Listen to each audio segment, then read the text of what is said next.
We are going to first. We're going to see if. Uh, Good morning. I don't see that my notification went out, so we are going to share.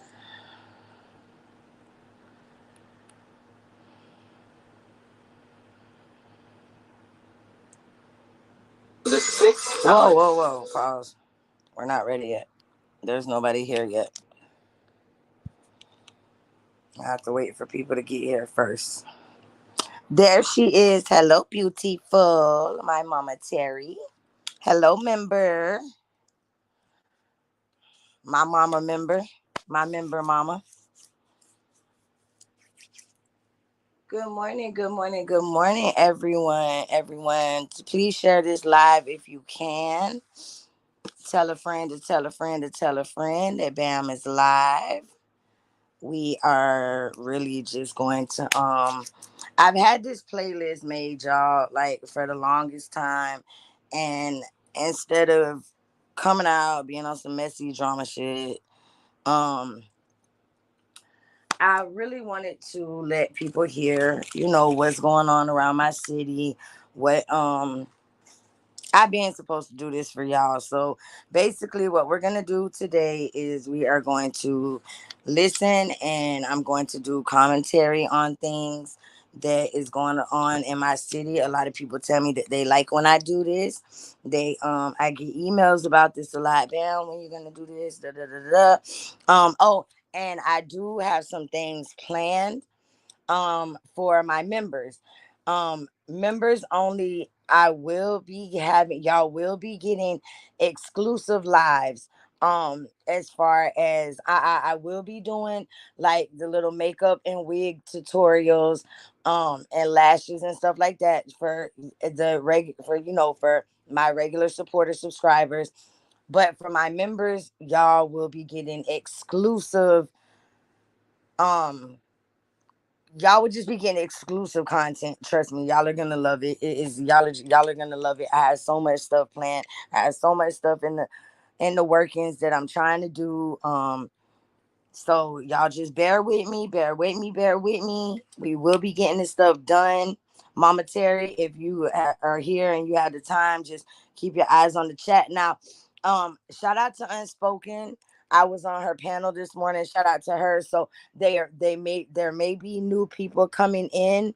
Mama Terry, there may be new people coming in, but I'm pretty sure you know the people from over there. You've seen the people over there. So just to the other snipers, don't just shoot just any and everybody, because there are new people. I did get new subscribers and stuff today. Thank you to Unspoken, and to also Too Strong. Shout out to both of you wonderful ladies, and to the people that did sub up to me from over there. I appreciate each and every one of y'all. And so we're gonna go ahead and get into it, guys. This right here says, um, another another new trial date set for a man accused of killing his pregnant niece. Okay, and I do believe this happened in Jacksonville. Accused of raping his underage niece, getting her pregnant, and then killing her, gets a new trial date for the sixth time. Jonathan Keelis was back in court today where jury selection in his trial was set for April the 24th. He's charged with raping and killing his 16-year-old niece, Ayanna Sawyer. She was last seen leaving Terry Parker High School in December of 2018. Her body has never been found. News4Jax reporter Janice Harris joining us live from the Duval County Courthouse downtown, where Keelis' trial will be held. Janice. This was a case that really shocked the Jacksonville community 5 years ago when this all began. Jonathan Keelis now being accused of impregnating and also murdering his own niece. Her body has never been found. She's never been located. And now, after waiting several years, the trial will begin this spring.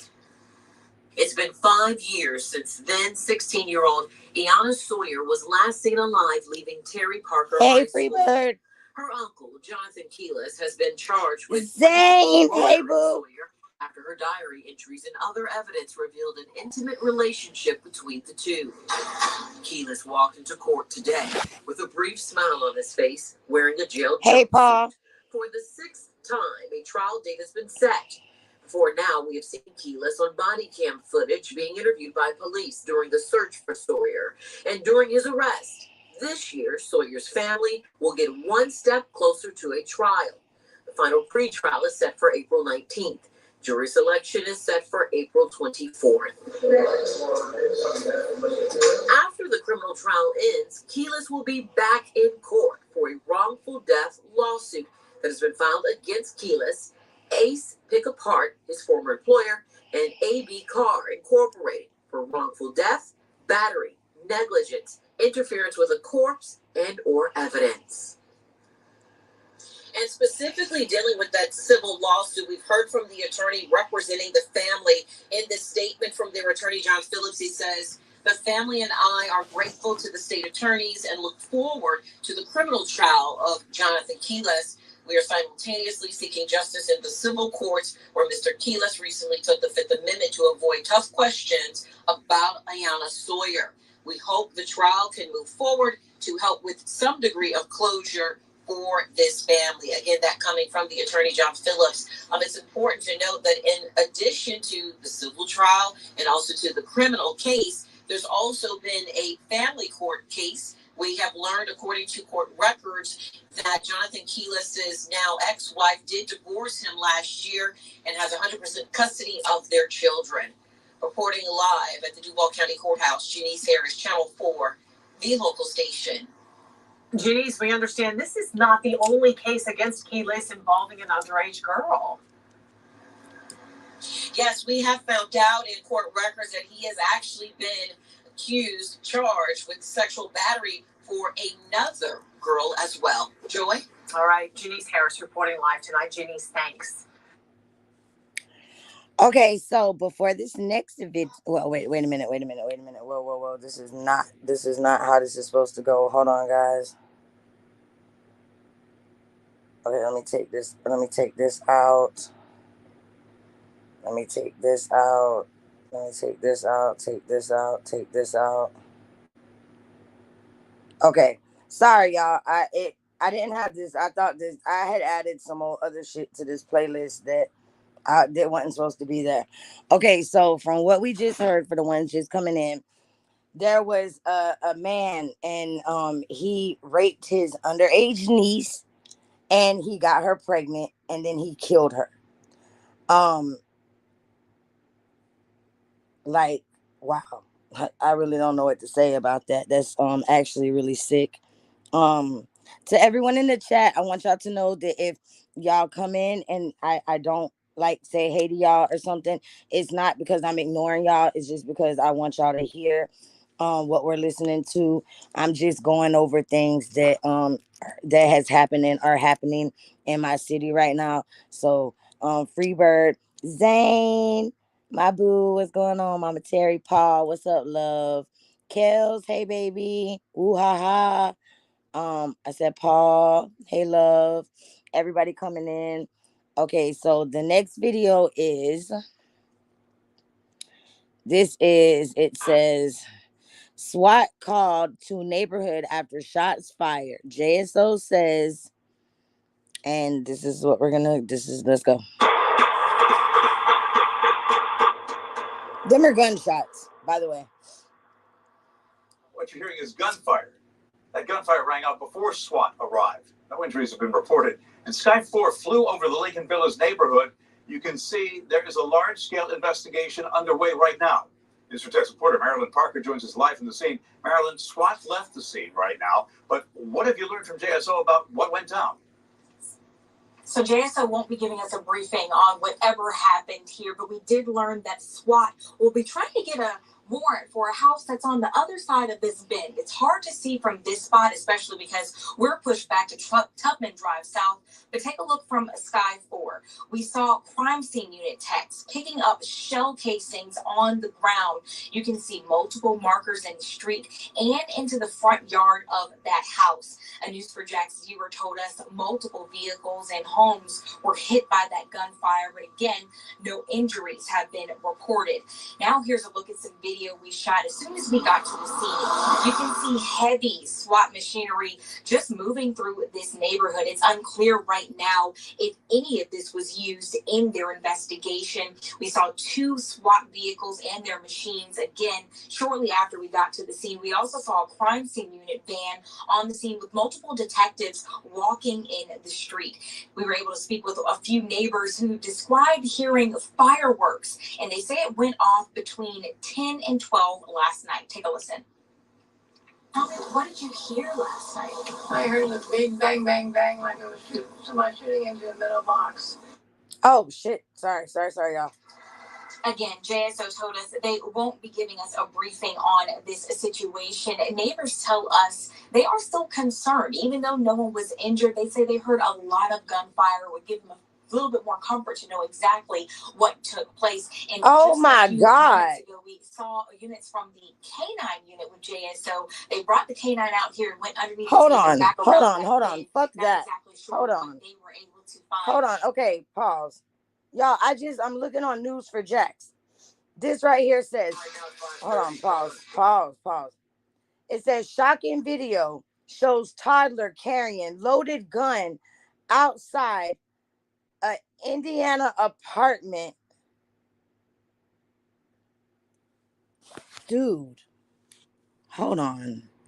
Do I have my back camera on? No. Let me do this real quick. Y'all, we're gonna watch this together. Hold on, y'all. I'm gonna show this from off. I just didn't feel like doing this for all of these videos, but for this one, yeah, we're about to do this. We're gonna watch this together. Oh wait, I'll have to point it at the TV. It's not gonna play on the thing.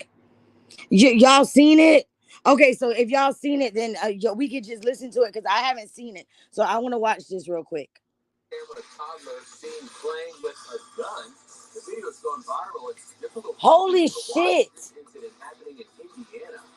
The boy's father's been arrested Saturday after the video the toddler aired on a TV show called On Patrol Live. That father is now facing a neglect charge. News4JAX reporter Marilyn Parker's here live in the studio. So, Marilyn, fortunately, no one was hurt, including that child. Yes, but this could have been a very different situation. Oh my God. Pulling the trigger, even positioning the gun at himself. I spoke with a firearms expert who says this is a sign that this child has held this gun before. Exactly. The video is terrifying to watch. This 4-year-old in Indiana got a hold of the loaded gun. You see him waving it around, pulling the trigger, even pointing it at neighbors. They called the police. When I see that, that makes me cringe. Rod Mills is a gun safety expert who says this situation isn't uncommon.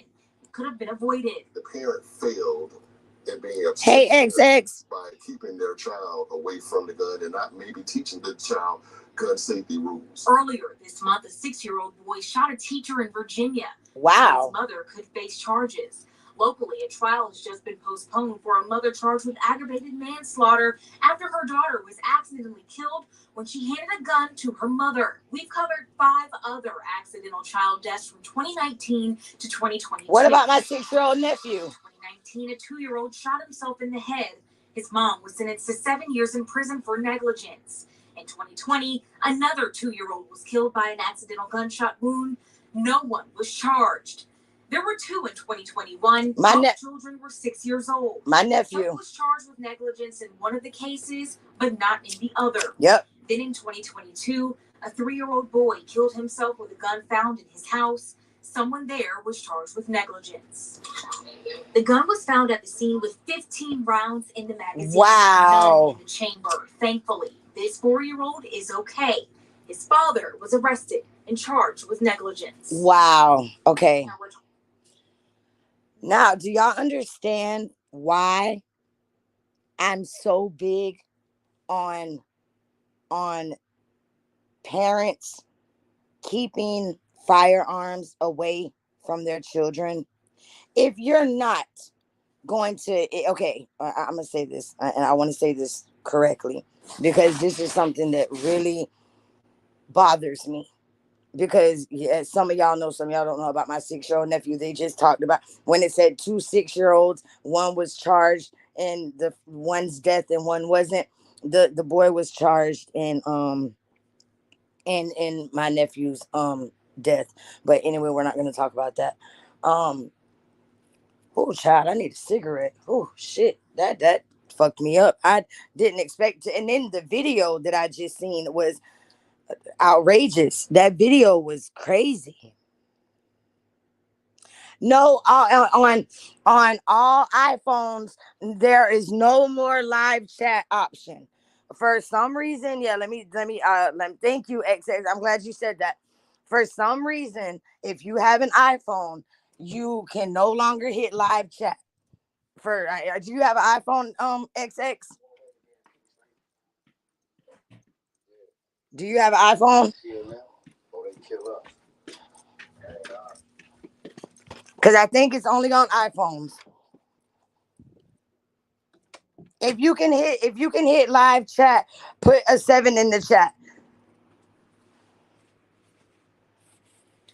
If you can hit live chat, put a 7 in the chat. See, you have an iPhone, so you say you can't see live chat, right? Right. So I think it's on just iPhones.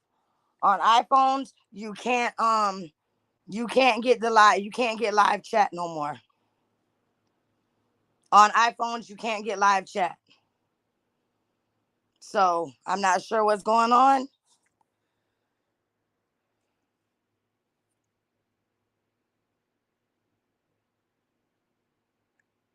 Zane, do you have an iPhone?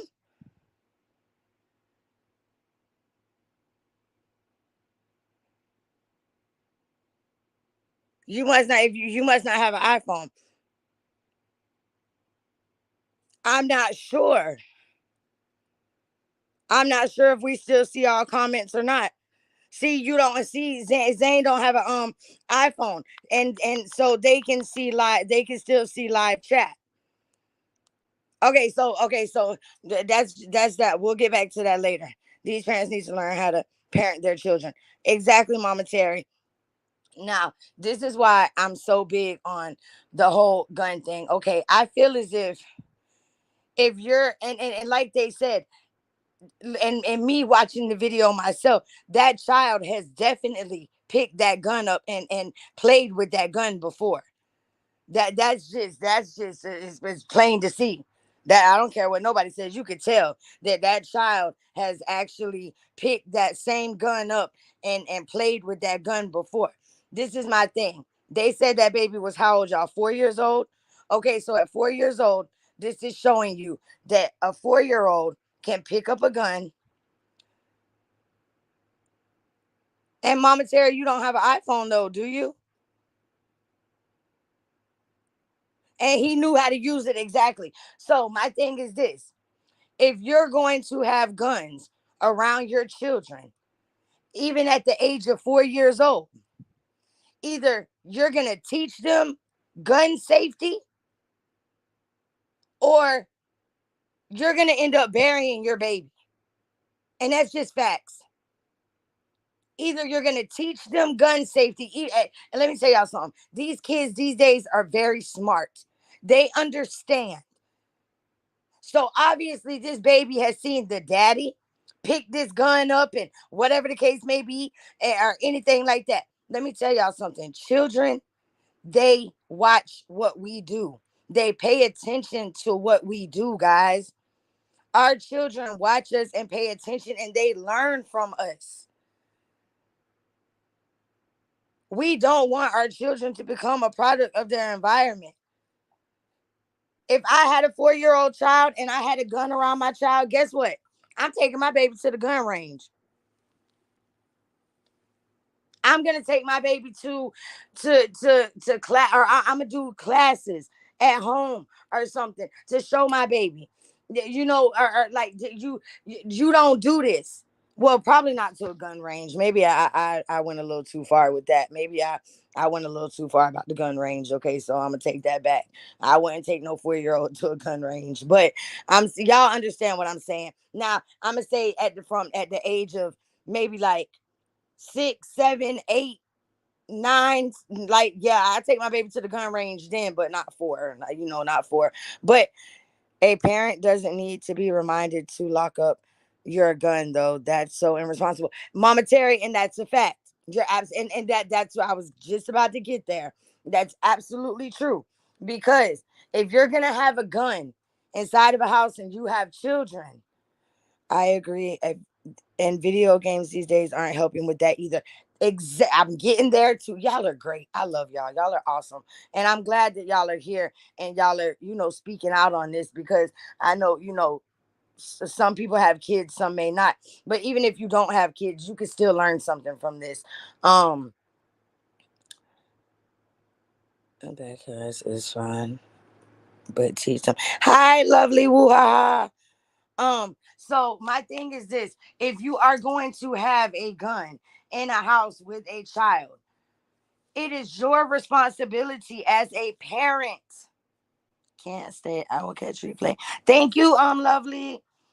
It is your responsibility as a parent to keep your gun locked up, to keep your gun out of the reach of a children. Y'all have to think about if you're sleeping, y'all, and your baby can get a chair and climb up in the refrigerator or baby, you have to be very. Kids are smart these days, y'all. Kids are smart these days. So now we're gonna go back to this. We're gonna go to this is man killed by Jacksonville police.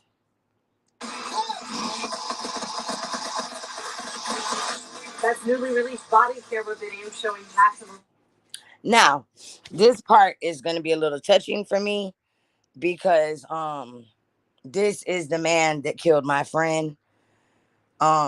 So I probably won't talk at all through this, and I probably will not do commentary after this video. So we could just listen to it.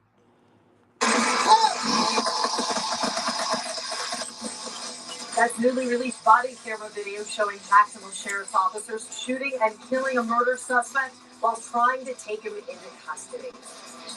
29-year-old Tyree O'Neill's deadly encounter with police happened in November in the Five Points neighborhood. So today, investigators revealed that he was a suspect in 3 separate shootings in Jacksonville, one of them deadly. News from Jacksonville reporter Eric Avenir joining us live tonight from 5 Points with the latest. This is the location where O'Neill was shot and killed off Arner Street by Jacksonville police. Now, JSO not only released body cam video of officers trying to take him into custody, but they released 2 additional videos. One of them showing O'Neill shooting and killing someone outside of a motel. The other video was that of a drive-by shooting in which police say O'Neill was the suspect. In this body cam video, Jacksonville police arrive at a rental home on Ernest Street to arrest 29-year-old Tyree O'Neill, a suspect in a murder case, a triple shooting, and another shooting that left 1 person injured. Although we can't hear any audio due to the body camera buffering, we can see officers chase him to the backyard. A neighbor we are not identifying who witnessed the chase described what she saw from her back window. A gentleman running across my backyard holding a weapon. It looked like an AK or SKS style weapon. And it looked like he was intending to shoot at the officers. Investigators say an officer fired at O'Neill after O'Neill brandished this weapon. By the time the audio on the body camera starts recording, we see O'Neill on the ground and we can hear officers giving commands. Put your hands out! Hey, hands out! Hands out! Moments later, Hey! O'Neill gets up and hops over the fence and leads officers on a foot chase to the front of the home. A second body camera records what happens after O'Neill got in his car and tried to drive away. Notice his car is coming right at this officer. What you don't see in that body cam video is an unmarked police car that was keeping O'Neill from driving away in the street. A neighbor's security camera recorded police pulling O'Neill out of the car and rendering aid, but O'Neill died at the scene. Neighbors who could hear the gunshots were rattled. Rapid fire. Within 3 seconds, pop, pop, pop, pop.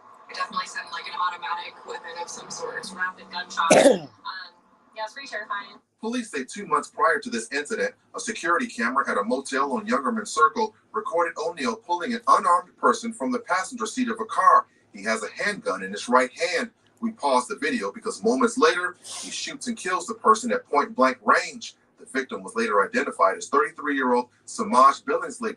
Although JSO called the victim a woman, the victim's family told News4Jax the victim was transgender and identified as a man. It's unclear if that was the motive behind Long the attack. live leader. The following month, 3 people were shot outside this Red Roof Inn in Argyle Forest. Their injuries were non-life-threatening, and JSO had already identified O'Neal as a suspect. That same month, okay, mama. Security footage at a gas station on Timuquana Road shows 2 men ducking for cover after being shot at by someone in an SUV that's off camera.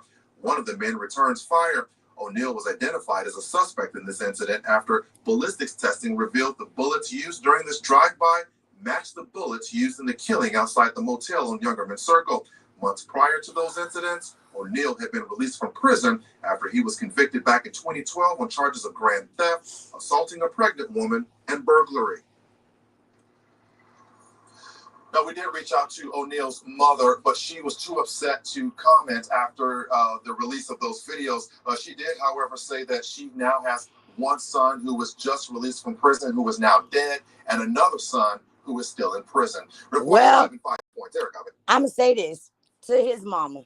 At the end of the day, your motherfucking son shouldn't have been out here shooting and killing people. And your motherfucking son shouldn't have shot and killed my motherfucking friend for no motherfucking reason. Period. So guess what? You still got a son living. You still got one, okay? You still got one. You got one that's dead because he was out here killing people. And you still got one that just came home from prison. And hopefully he don't take his ass back. Fuck out of here. Don't give a fuck about your son being dead. What about my friend? What about my friend? He killed that girl in cold blood for no reason. I can't talk about it, y'all. For the youth football coach shot 10 times in December while driving 4 kids home from tryouts is now telling News4Jax his client was not the target.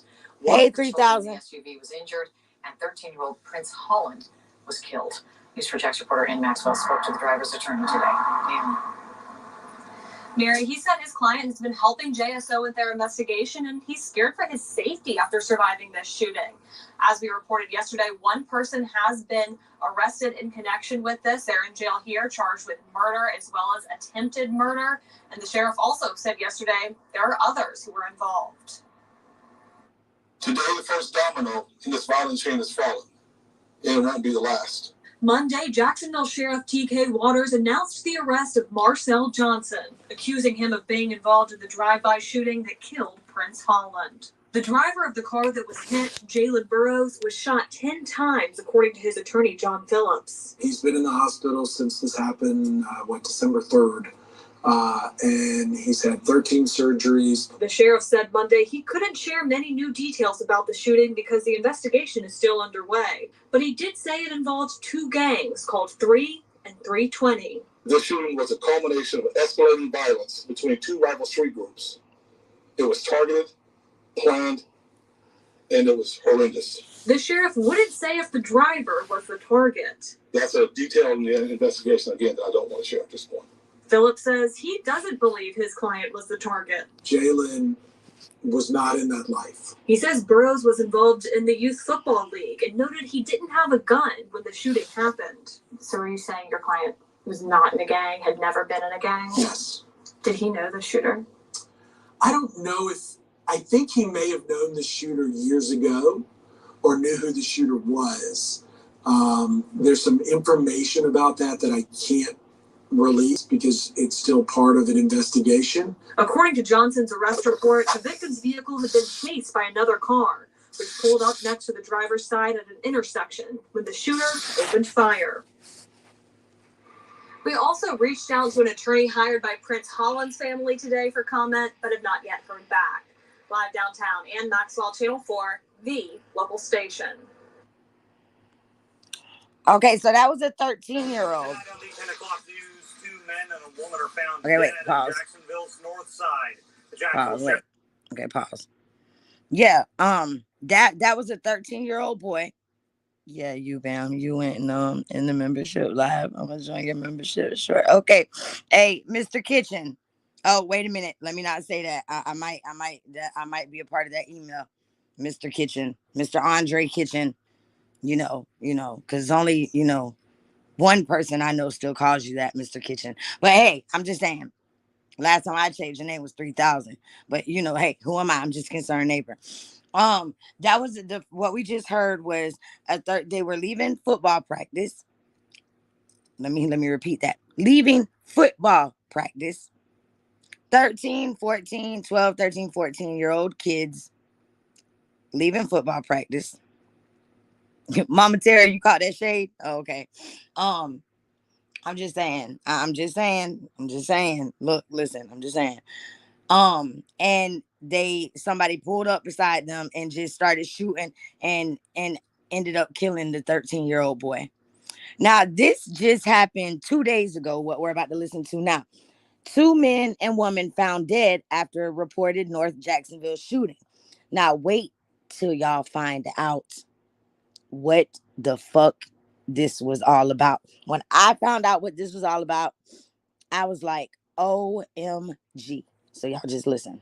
Sheriff's office says 3 people were found while police were responding to a report about a shooting in the Dinsmore neighborhood. Now, that had happened. Now they say Dinsmore. That is the same area that my 6-year-old nephew, when he has shot himself. It's like around the same area. It's on the north side of Jacksonville. I live on the west side. When y'all heard them say about whenever about they were talking about the dude that was doing all the one they killed, the police killed, they said about the shooting at the gas station. That's the gas station that, for the people that be on my lives when I be going to the store, that's the corner store right up the street that I always walk to, where they had that shootout at, where he had shot them people. So let's continue. On Bridges Road this afternoon, you see the map there. They have not confirmed how all 3 people have died. News for Jack's reporter Khalil Maycom joins us live now. Khalil, you've been out there for hours. Have you learned anything in this investigation? We have learned that JSO is still out here, and they've been out here since earlier. We saw them earlier walking up and down that street, trying to figure out why 2 men and 1 woman are dead. Detectives are conducting a canvass looking for any witnesses. Tonight, Jacksonville Sheriff's Office is still working to find out what happened to 3 people that were found dead here on Bridges Road. Lieutenant Mike Silcox with the department says they were called out here around 12:30 this afternoon. A neighbor says they heard gunfire. Lieutenant Silcox says once officers arrived to a home on the street, they found a man outside dead. Inside of that home, another man and a woman were also found dead. Silcox says officers then began talking to neighbors, asking if they knew anything or had any video that might have captured what happened. At one point earlier in the day, officers spent several minutes taking pictures of this car. And JSO says they don't have any information to share on a suspect at this time, but if you have any information or know anything, they're asking you to contact Crime Stoppers or call them at their non-emergency hotline. Reporting live in Jacksonville, Khalil Maycock, Channel 4, the local station. Boy, that newsman is fine as hell. Damn, he's sexy. Okay, this one. Wait, is this? Let me see. Is this the same one? Check for DJ. Oh, wait. No, I gotta move this up. Hold on, y'all. I gotta do it the right way. Sorry. Wait, we gotta pause this. Y'all can't hear that part yet. Y'all can't hear that. Hold on. Okay, this right here, what I'm about to play. Hold on, let me refresh it real quick. Sorry, y'all. Sorry. I wasn't prepared. This right here is what. This is what happened, y'all.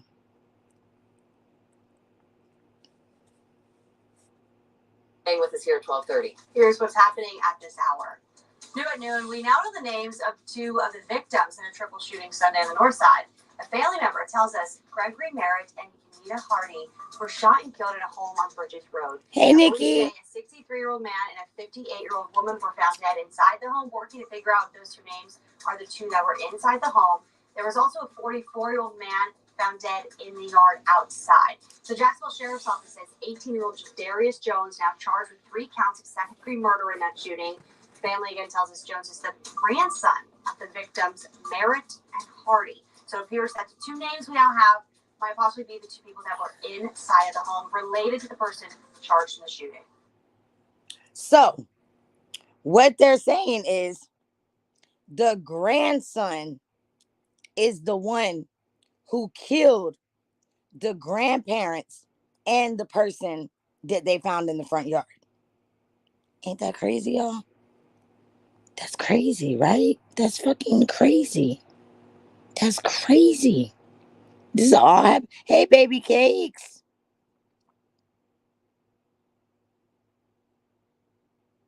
That's crazy. So I'm not sure what this is, but we're about to find out. It's all happening in Jacksonville, though, y'all. And this has been in the past 2 days. Everything I'm playing has been in the past 2 days.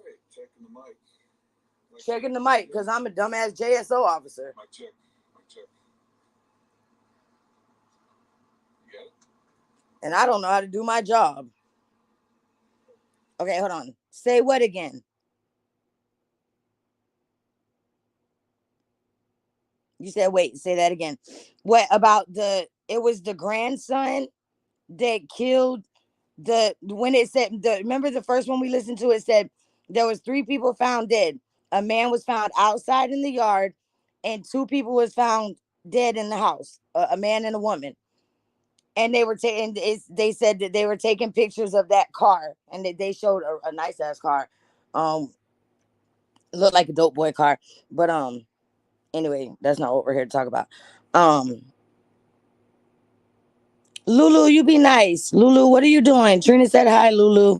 That might be why, momentary, because Trina didn't speak to Lulu yet this morning. So the other video I played after that, the grandson, I guess, is the one who killed the man in the front yard and the woman and the man in the house, which was his grandparents. You following me, Zane? You with me?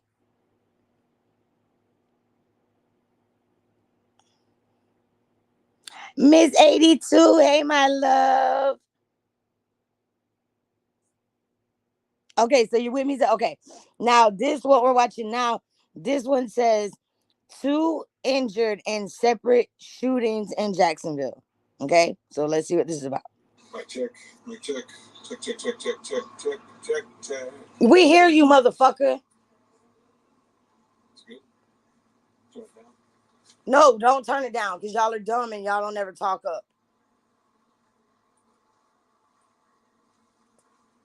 Check. A little better. But he's trying to act all being bad. Yo. Oh, Lord. It's Josh. Thank you.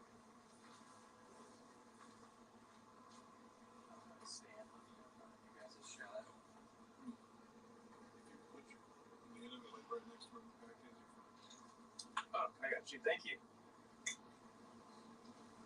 This isn't me, y'all. This is a dumbass sheriff's office. We're gonna go with it.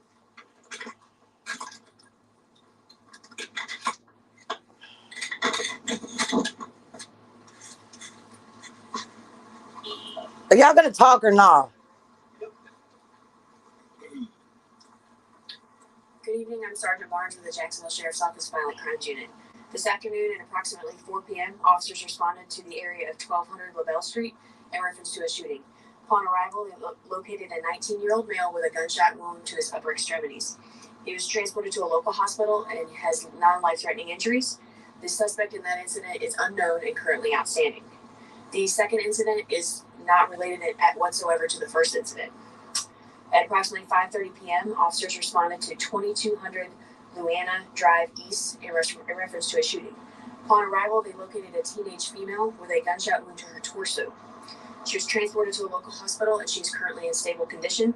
All parties involved are in custody and we do not believe we have anyone outstanding in this incident. The violent crime and crime scene detectives have responded to the scene. They're currently conducting their investigation. And if you have any other information about either of these incidents, please call the JSO non-emergency number. Oh my God. 0500 or Crime Stoppers at 86. The sheriff's office actually did their job.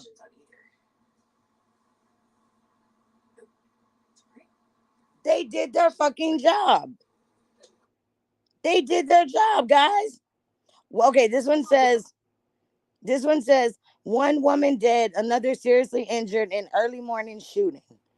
Developing story tonight. Police are investigating after a double shooting on I-95 northbound. This left one person dead in on the fucking expressway. Wow. 2 lanes on I-95 northbound around the I-10 East on-ramp were closed to traffic this morning. As that investigation continued, we go to On Your Side's Atia Collins with the latest.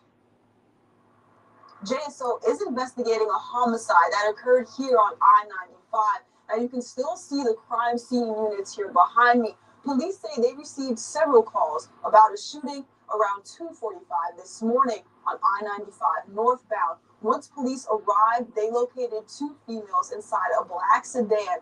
Both had been shot. Now, both of those victims were transported to the hospital. One of those victims died in surgery. The other is undergoing surgery, listed in critical condition. As you can see, patrol officers are here canvassing the area. They're looking for surveillance video, trying to determine what happened. At this point, police do know that the shooting happened while the vehicle was in motion. Again, no information on the suspect vehicle. However, they do believe that a suspect vehicle shot into the victim's vehicle while it was driving on I-95. Okay, this is from 14 hours ago, what I'm about to play. This makes me fucking sick. This makes me sick.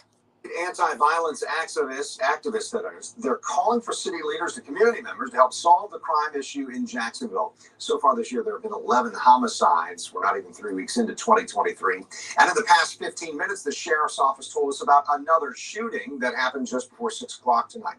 A man was grazed by a bullet near Norfolk Boulevard in northwest Jacksonville. He was not taken to the hospital. Police say they don't have any suspect information either. News for Jax reporter Renee Beninati has been looking into the recent gun violence and joins us live outside JSO headquarters with the message Mad Dads is hoping to share tonight. Renee? Okay, tonight I talked to the president of Mad Dads, Donald Foy, who says it's really concerning to see this big rise in violent crime. He said that investigators here at JSO can only do so much and wants community members to speak out if they hear or see something.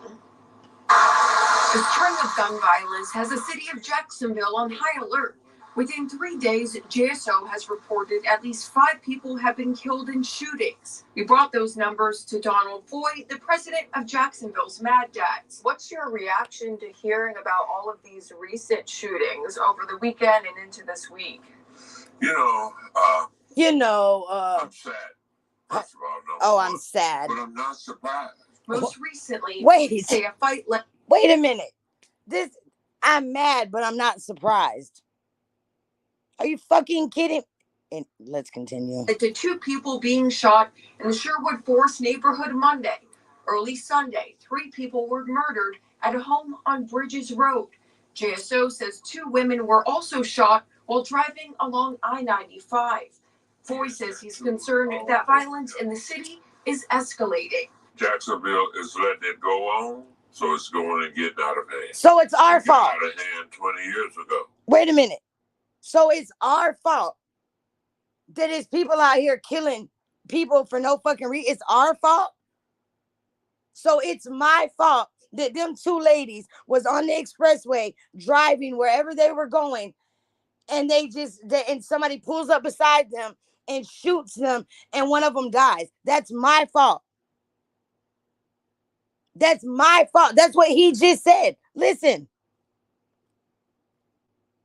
It's my fault. People were murdered at a home on Bridges Road. JSO says 2 women were also shot while driving along I-95. Foy says he's concerned that violence in the city is escalating. Jacksonville is letting it go on, so it's going and getting out of hand. It got out of hand 20. Jacksonville is letting it go on. What the fuck are we supposed to do? We're not the ones out here with badges, bitch. We're not the ones who said we protect and motherfucking serve. I'm a convicted felon. If I get caught with a gun, guess what? I'm going to fucking jail. I'm going to jail. I can't even protect myself. Hey, Versace. I can't even protect myself. I'm a convicted felon. So it's my fault, right? Jacksonville's letting it happen. So y'all think that we're just out here saying, hey, it's cool. Go kill this motherfucker. Go kill that motherfucker. Go do this. Yeah, we're letting it happen. Are you fucking serious? Are you serious?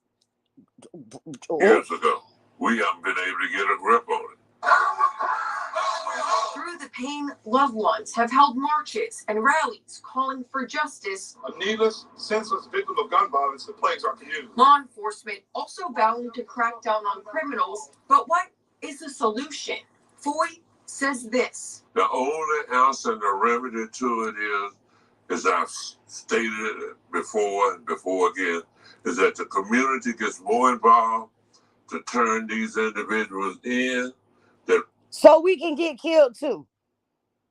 So we can go and we can snitch on these people and say, hey, look, okay, this person killed this person, right? So boom. Let me tell y'all something about snitching, okay? Thank you, baby cakes. Let me tell y'all something about snitching in Jacksonville, okay? I'm gonna tell y'all something. They will tell you, bam, didn't you know they pass the blame so they don't look like they're just. And guess what? They look, Mama Terry, here they go. Blame bam. Blame bam. Just blame bam. Look, I told y'all, I'm FREE, blame bam free all motherfucking 2023. No, bitch man, sir, on the TV right now talking shit. You will not blame the city for what these people are doing. That's what you're not gonna do. You can't blame us for this shit. Are you serious? Right? I am livid right now. I cannot believe this really ruffled my feathers. This grinded my gear. I am highly upset right now. I feel my blood pressure rising. I'm telling right now, let me take a sip of this drink. No, not alcohol drink. I no longer drink alcohol. And let me get a cigarette. Because I never even smoked a cigarette from the first motherfucking story. I never smoked a cigarette from the first story. I ain't got no cigars. I say let me roll up. But wait a motherfucking minute, sir. So now, okay, I get it. Something like okay, like my friend that got killed, right? If I would have known who killed her, what I would have told, I don't know.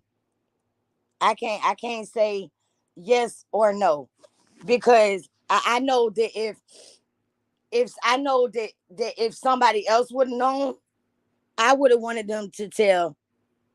If it was one of my people, like, okay, so if it's one of your people, you want somebody to snitch. But when it's time to snitch on somebody, you don't want to snitch. Do you understand? Do y'all understand what I'm saying? I could be saying it all fucked up because that just really discombobulated my whole head. What this man is actually saying on the TV, it really fucked me up. This shit makes you want to have a drink, don't it? Yeah, where's my badge? Right. I'm going to fucking Walmart or Party City or somewhere, and I'm getting a fucking Rick James wig, and I'm fucking getting a fucking badge and a fake motherfucking gun. And I guess what? I'm gonna be Officer Bam, okay? Because it's my fault. It's listen at what this man said. I cannot believe this. Grip on it. I cannot believe this. Into this week. I'm sad. First of all, number one. Oh, you're sad. But I'm not surprised. Most recently, police say a fight led to 2 people being shot in the Sherwood Forest neighborhood Monday. Early Sunday, 3 people were murdered at a home on Bridges Road. JSO says 2 women were also shot while driving along I-95. Foy says he's concerned that violence in the city is escalating. Jacksonville is letting it go on, so it's going and getting out of hand. It got out of hand 20 years ago. We haven't been able to get a grip on it.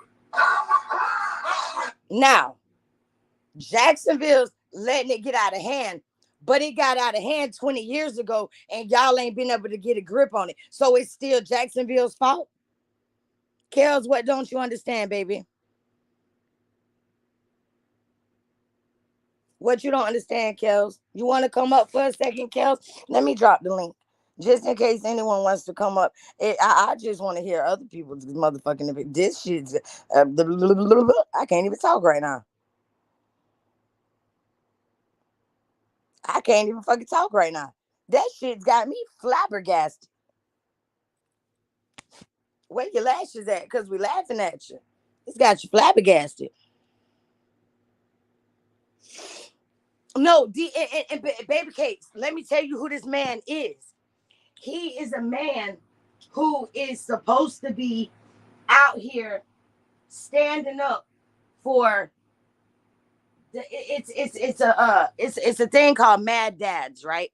Where when our kids get shot and stuff like that, they all rally up together and they have these little fucking fake ass parade shits. Hold on, let's finish listening real quick.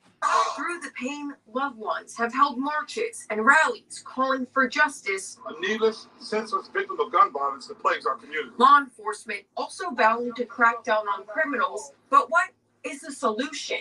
Foy says this. The only answer and the remedy to it is, as I've stated before and before again, is that the community gets more involved to turn these individuals in, that we can remove them from the streets of Jacksonville.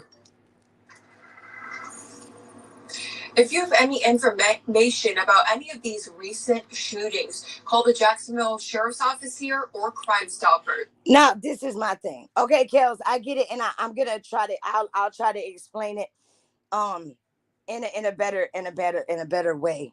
I probably explained it fucked up because I was just blown away by what this man said. Okay. They say if you have any information, so y'all feel like it's Jacksonville's fault, but what about the Jacksonville Sheriff's Office? Yeah, we did miss you last night, Kels.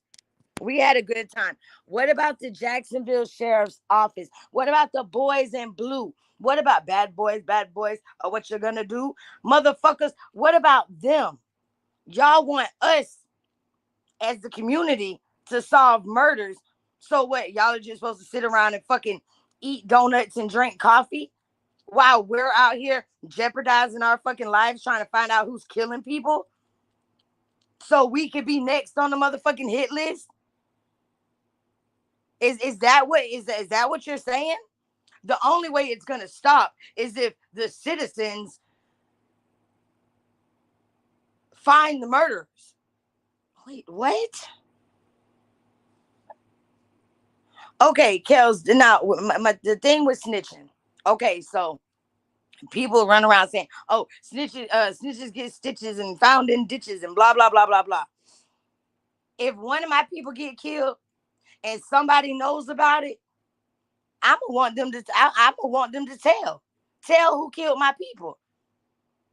But if I turn around and somebody else's people get killed or something like that, and I go tell on the person that killed them, then I'm a snitch, and I'm on the hit list to get killed. Look, bad boys, what you gonna do? Mama Terry said they ain't gonna blame the shootings on you.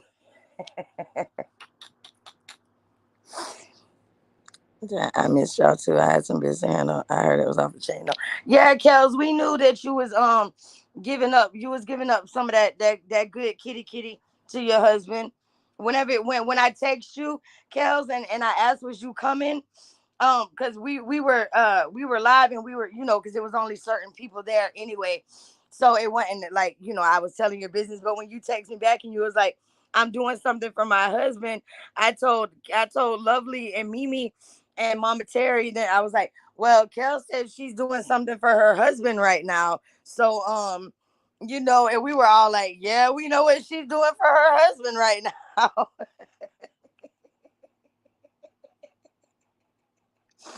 We knew what you was doing for your husband, girl. You was selling your buttons for your husband, girl. We understood. We understood, Kels. We understood, baby. No, but no, like seriously though, y'all, like this is crazy. I never heard that. I never heard like nobody say that before. Like he just basically blamed Jacksonville for the people getting killed. No, Kelsey, it probably wasn't. Yeah, we'll let you say it wasn't. That wasn't it. But yeah, anyway, sure. But anyway, that's not what we here to talk about right now, Kelly. Sakina, yeah, Sakina didn't show up either. She was doing, you know what she had to do for Mister. You know what I'm saying? So we give y'all get a pass. Y'all get a pass for pleasing your men's last night, your husband. Y'all get to please your husband pass.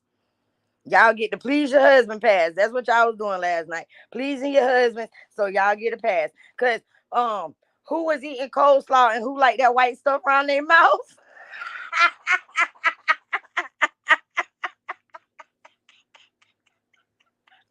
Mama Terry.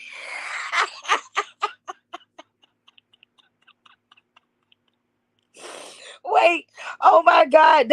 I gotta go back and watch that shit. That shit was funny as hell. God, we had a good time. I'm telling y'all, the view revamp is back, baby. And if y'all want these exclusive episodes, y'all have to join my membership.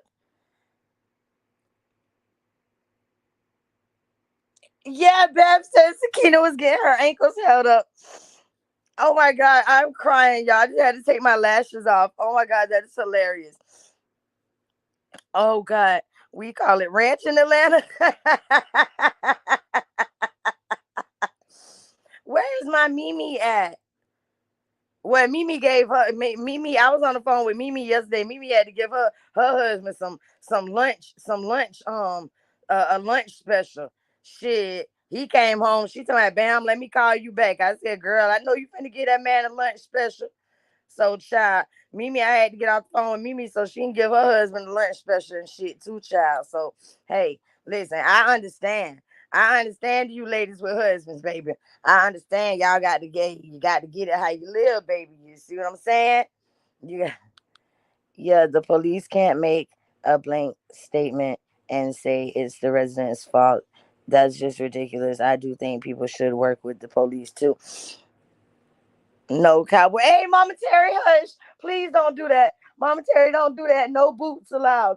No boots allowed in my chat. There are no boots allowed over here, okay? Um, hey, shout out to Unspoken, man. Shout out to Unspoken. And no fucking boots. Shout out to Unspoken, man. That shit was hilarious. I went on her panel this morning, man. She's so sweet. Her and Too Strong, man. Shout out to both of them. I really like them ladies. Um, and Kels, I agree with you to a certain extent. Now, okay, now with murders and killings, I don't consider it snitching. Now, drug dealing and little petty bullshit, I consider that snitching. You know what I'm saying? Because a bitch snitched on me when I was selling drugs at one point in time in my life a long time ago. You understand what I'm saying? A bitch went and told her, oh, and she's a drug dealer. And I ended up going to prison for selling drugs. I consider that snitching.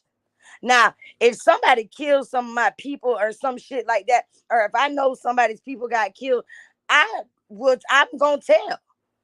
Because I would want somebody to tell if it was my people. So, Kels, do you understand where I'm coming from now? With like now I can say it right because I'm still trying to process the fact of what the fuck this man just said. And I'm gonna give y'all a little let me look this up real quick. Mad Dads. Mad Dads, Jacksonville, Florida. Okay, so I want y'all to hear this. This was, let me see if there's any from any new ones. Any new ones. That was a month ago, 8 months ago, a year ago, 5 months ago, 3 years ago.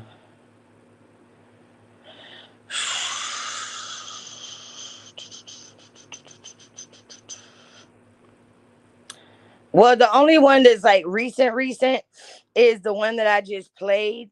And so we're not going to watch that. We're going to watch the one we'll say from.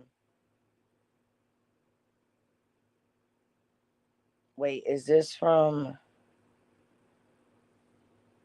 Yeah, I understand your position. Okay, thank you, Kels. Hey, Mama Cynthia.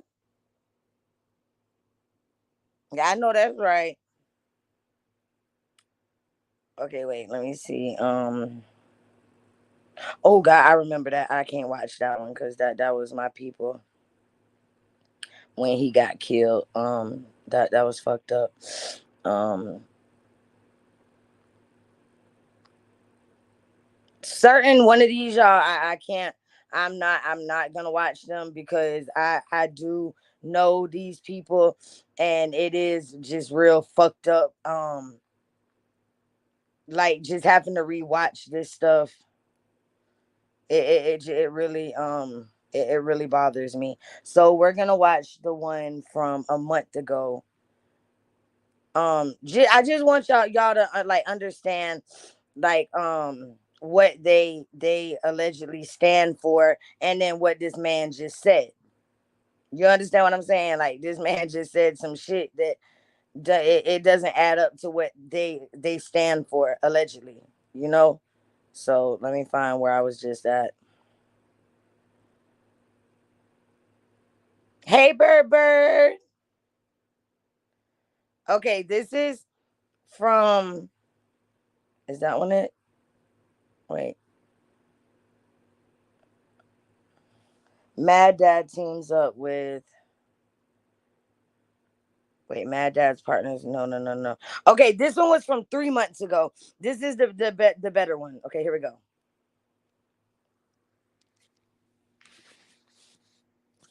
Riding for change. That's the goal tonight for one group that aims to put a stop to violence in Jacksonville. Mad Dads Jacksonville teamed up with local bikers and JSO to show support for grieving families. One of them is Latasha Hobbs. Her son Maurice was shot and killed in 2017. News for Jax reporter Ashley Harding shares the bikers' message of hope.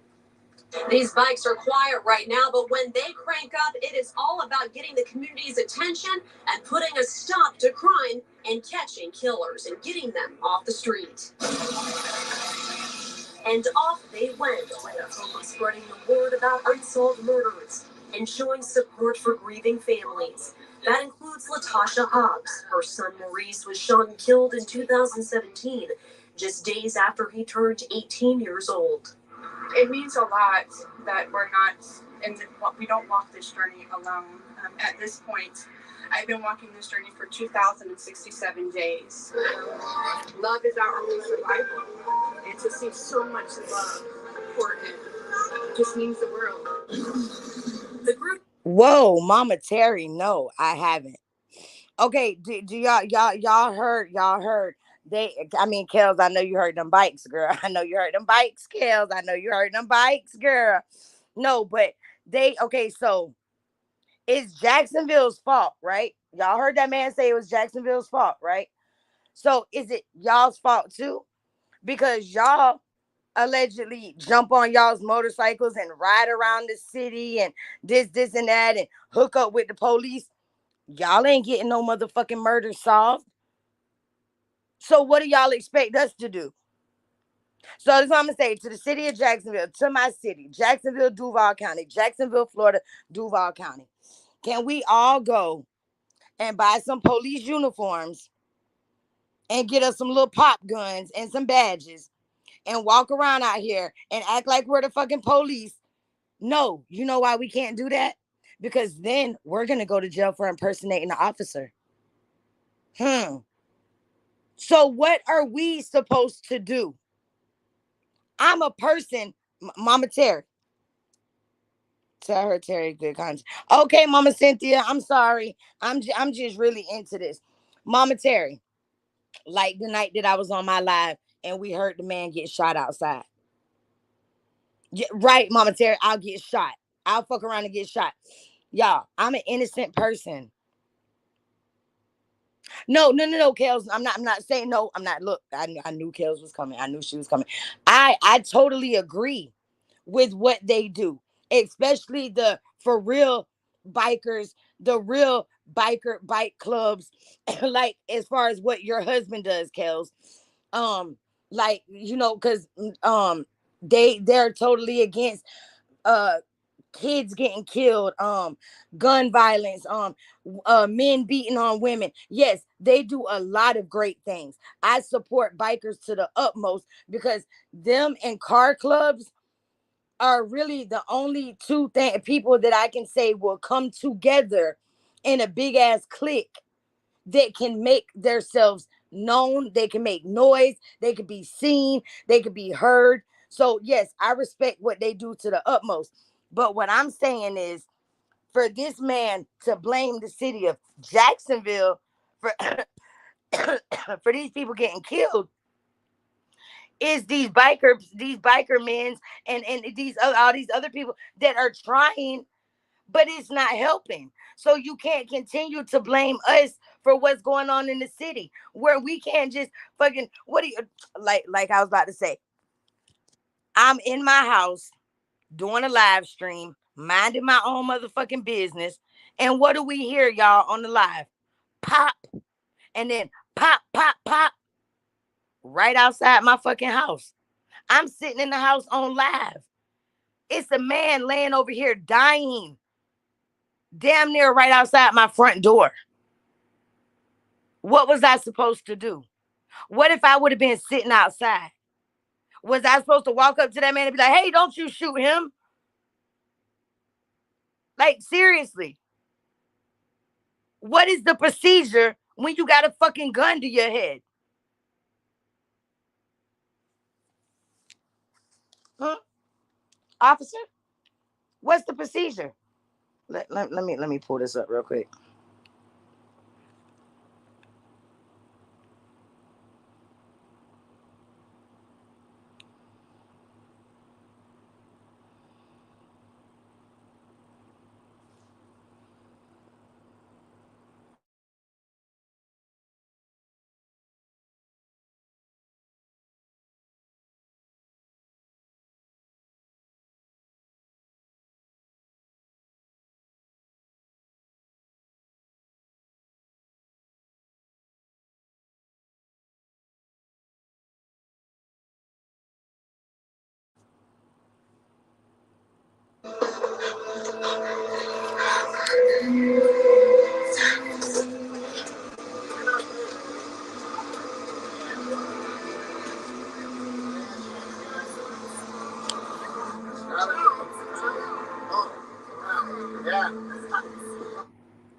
Okay.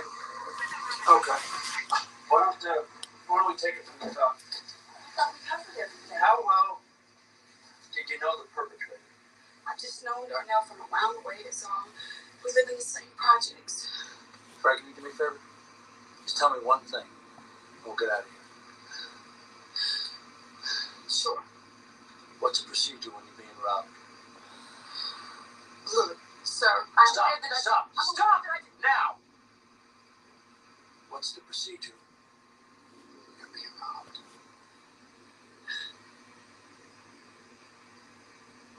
You pull the money clip from your right hand drawer, and then you signal with the left. You signal with the left. So you know the procedure. Yes, like. You know the procedure, right? Right. You know the procedure, right? You know the procedure, right?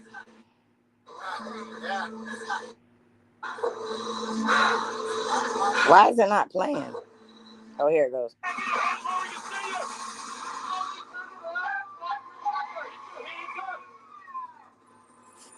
Oh, yeah, I went and got it from Set It Off. I went and got it. I sure did. I went and got it. Wait now. Wait. Wait. Don't. God damn it, you wait. God damn it, you wait. Francesca, Frankie, listen to me. I'm taking it off here. I'm not carrying. Okay? Okay? I got nothing. You wait! Frankie. Deshawn is dead. We want to know. Dead. She's dead. All you got is you. And now you got to save you. Do you understand me? I need you on the ground. Frankie, I need you on the ground. No, Frankie, tell him, Frankie. Frankie, tell him. Ask him, Frankie. You got a gun in your head, huh? Wait, y'all ain't here? Wait. Frankie, I need you on the ground. Wait! So, procedure, you got a gun in your head, huh? What's the fucking procedure when you got a gun in your head?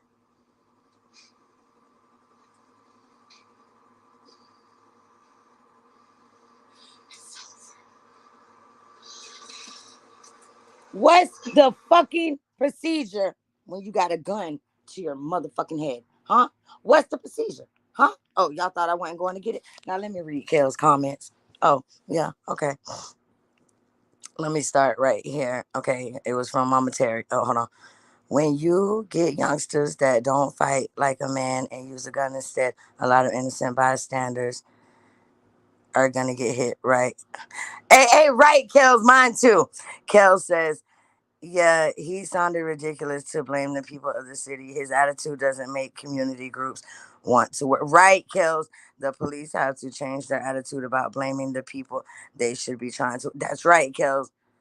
Yeah, Kels, that's one of my favorite movies of all times, too. What's the fucking procedure when you got a gun to your head? Hey, y'all, tell me what movie this is. Tell me what movie this is. Tell me what movie this is right here. Let me see what part I want to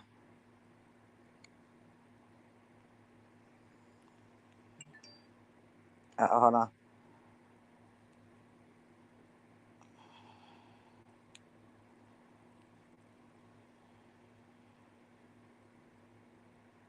Let me see if it comes up.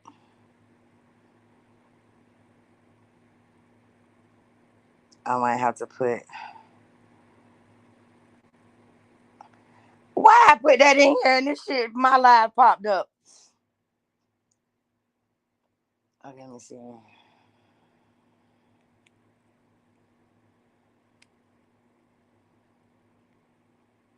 Okay, let me see. Let me see if it comes up now. Oh, that part ain't gonna come up.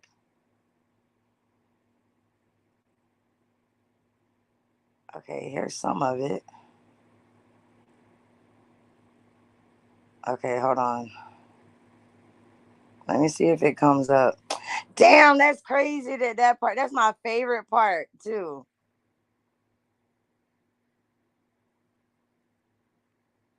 Damn, that's crazy. Hold on, let me see. I'm still looking. Hold on, y'all. All right, let me find another part since that one's not coming up. Um, Let me see. That big old thing. Oh, right here. This one might come up.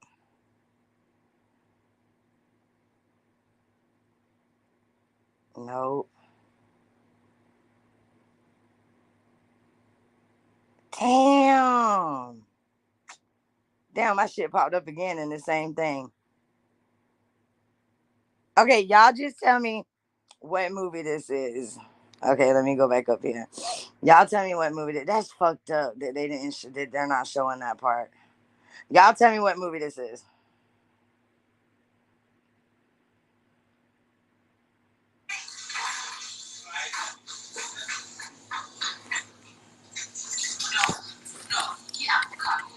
They gonna break you. Something, ain't nobody gonna break nobody. Better get the hell away from this car. No, let out the cop first. You think you need a super saver home? It's cool, Donna. I'll be right there. No, it's not. Get out now. Damn. Well, you better get away from this car. Just because she ain't all stuck up like you. Yeah, Bird. This is my favorite movie. This is my favorite movie in the whole world. Let me out. I can't. We'll get that ass next time. Cop blocking ass bitch.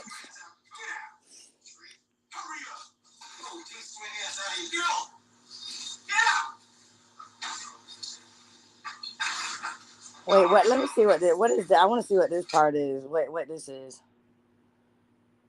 Imagine kicking your daughter out the house because she wants to go to college. I mean, even though Oh no, I don't want to watch that. That's my favorite movie. That is my favorite movie of all fucking times. Okay. What let me see. Let me see. Let me see.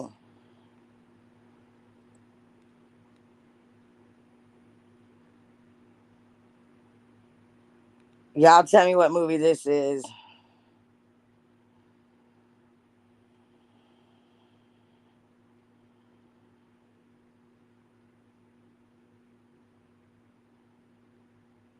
Hold on. Y'all tell me what movie this is. Hold on. This my shit right here. This my shit. Stories and knives. That's my favorite stuff. Hey, I'm going ahead and get me a malt liquor slurpee. Run across the street and get me some barbecue potato chips. Ooh, can I keep the change? Hell no, fool. That's a $10 food stamp. Better bring back my change.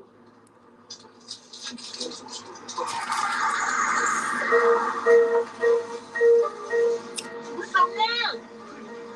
Pork, chicken. Yeah. I suck. We got a problem, toothpick?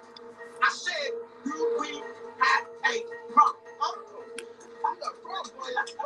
Here's a right there. Right there. All right, here. All right. Say that again. Right? I said, Dang. Bird, you good. It's on. You better get your stank ass up out of here before I cause a nuclear holocaust up in here, fool. Let's go.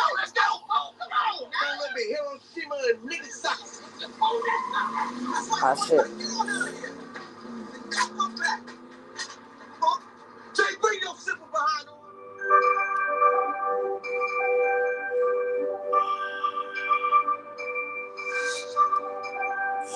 Damn, Bird, you good. No, that was oh, this is my shit right here. You still hit like a bitch, motherfucker. Wait, let me see. Oh wait, it's this one. Ashtray. You little bitch. You little bitch ass motherfucker. Hey, Bird, this is the best part right here. Hey, Grandma. Ashtray. You little bitch ass motherfucker. Come over here and give your grandma a hug. Ah, that's my nigga. You been wearing them Jimmy hats like Grandma gave you? Yes, ma'am. How are you? Oh, my old stinky ass is fine, except for my arthritis in my trigger finger. But I can still stick and move. I bet you can. That beating the police give me didn't slow me down a bit. Come on, motherfucker. Come on, motherfucker. Give me your best shot. Give me your best shot. Come on, Grandma. Oh, come on. Come on, Grandma. I don't want to do that. Stop. Come on. You still hit like a bitch, motherfucker. Damn, them fake teeth are hard. Bye-bye. You still hit like a bitch, motherfucker.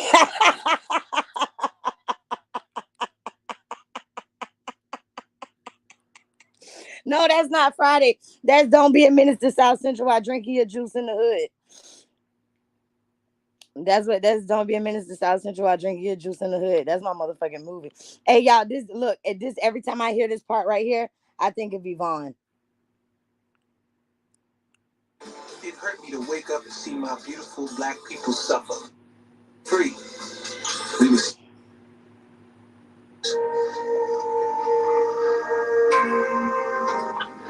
it was kind of tough. Hold on. Going up in the hood without it. Wait, hold on. You don't know what a real cow is? In a bush. No. Do it. You're mine, Kitty. You just I think I skipped it. retrying. Nah, I know it happens right when right here. In the mind. Message. I love that part. Message. Okay, hold on. Let me see. Okay, hold on. Y'all tell me what movie Saturday. So, Mama Terry, you crazy. Okay, let me see. We're gonna do y'all all better know this. Bird, I know you gonna know this. This is my favorite part. This is my favorite part too.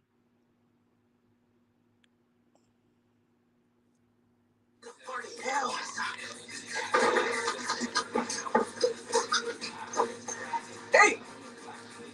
Lock the fucking door, huh? I don't like locked doors around here. They make me crazy and shit. I was locked up and shit. Pass the wire. I don't want no grilled cheese. No, Leroy. I'm bilingual. There's a difference. No more locked doors. Gracias. No more locked doors. No more locked doors around here. You hear me?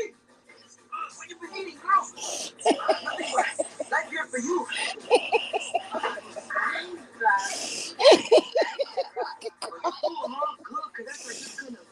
fucking crying.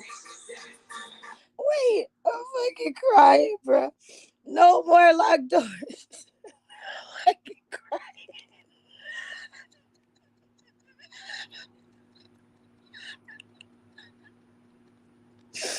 Oh god.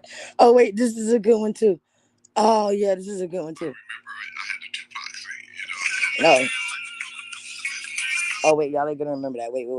Oh, I got one. This is did not y'all. I'm sorry this live is about to get petty. Um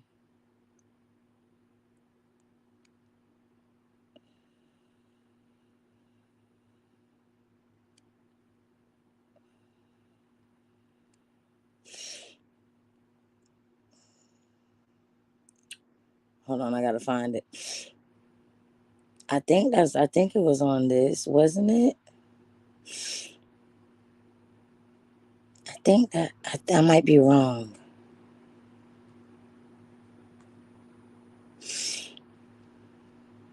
Um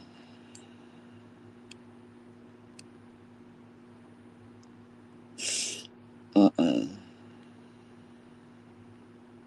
I might be wrong as fuck.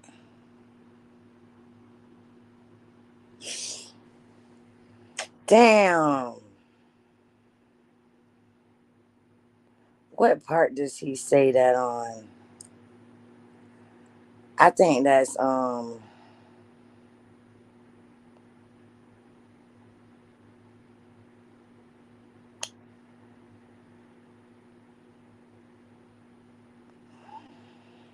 on. I might have found it. I might have found it. Wait a minute. I just don't remember what part it was. Some of a bitch. I think it's this first one right here though. I'm not sure though. I think it's this one. Hey, why this shit? Why it stop playing on my TV? That's crazy.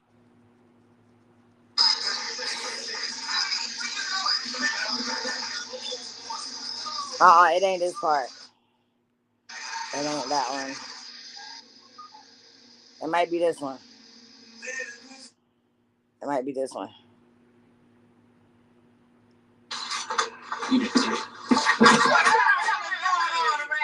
Holidays, Miss Early. Police running all in and out the building. What the hell is going on? Somebody broke in our apartment this morning and stole all our stuff. They bullshit security. I sure hope they didn't get the rent money.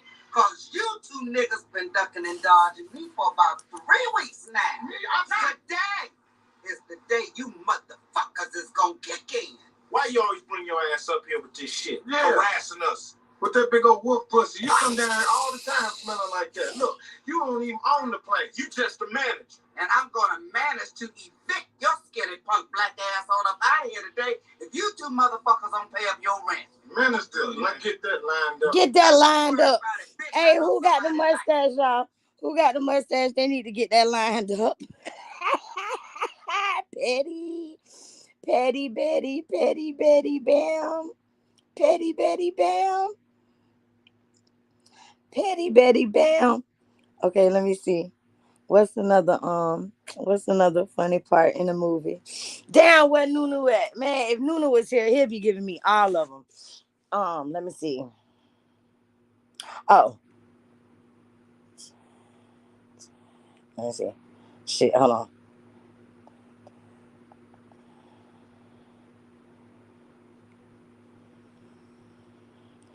I might not be able to find this.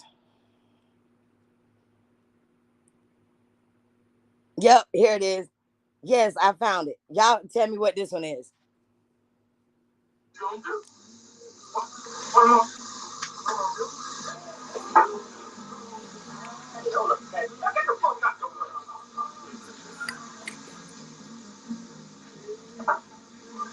Yeah, now because you got to touch the motherfucker. I just spent 5 motherfucking years in this junk. I told you I'll pay your monkey ass when I feel like it. Suck my dick.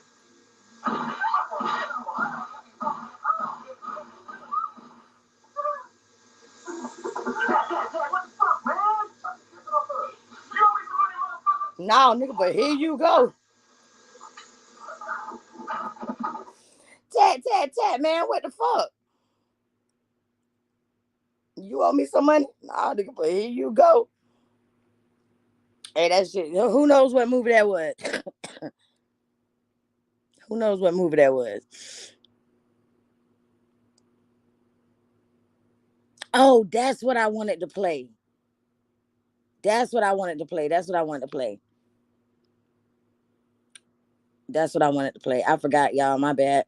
This was the whole reason. It was a part of the whole reason why I was live. I meant to why I was here. I totally forgot.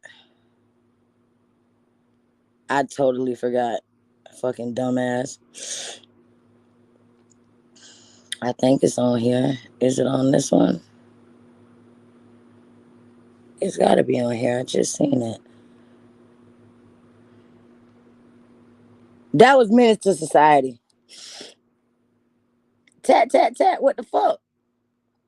What, you owe me some money? No, but here you go. That's my shit. That's my shit. Okay, let me see. All right, here we go. It should be right here. Right here. Here we go.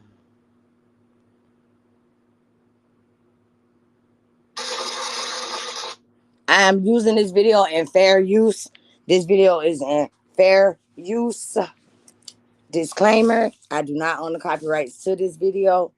I'm giving all credits to News4Jax for this interrogation room video of Abdul Robinson Sr., father of rapper Queso, incriminates son in murder.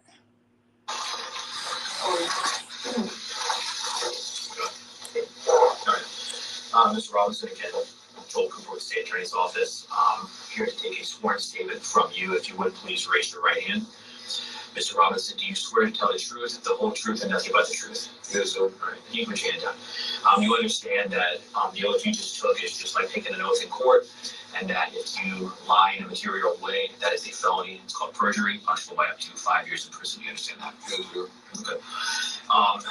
Today, Mr. Robinson, are you under the influence of any alcohol, drugs, or medications that would affect your ability to tell the truth? No, sir. Any physical or emotional conditions that would affect your ability to tell the truth? No, sir. Has anybody forced you or threatened you in any way to give a statement here today? No, sir.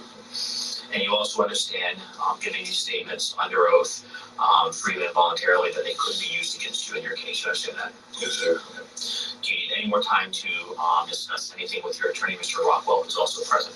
No, sir. Okay. Mr. Robinson, do you have a nickname? Yes. And what is your nickname? Blue.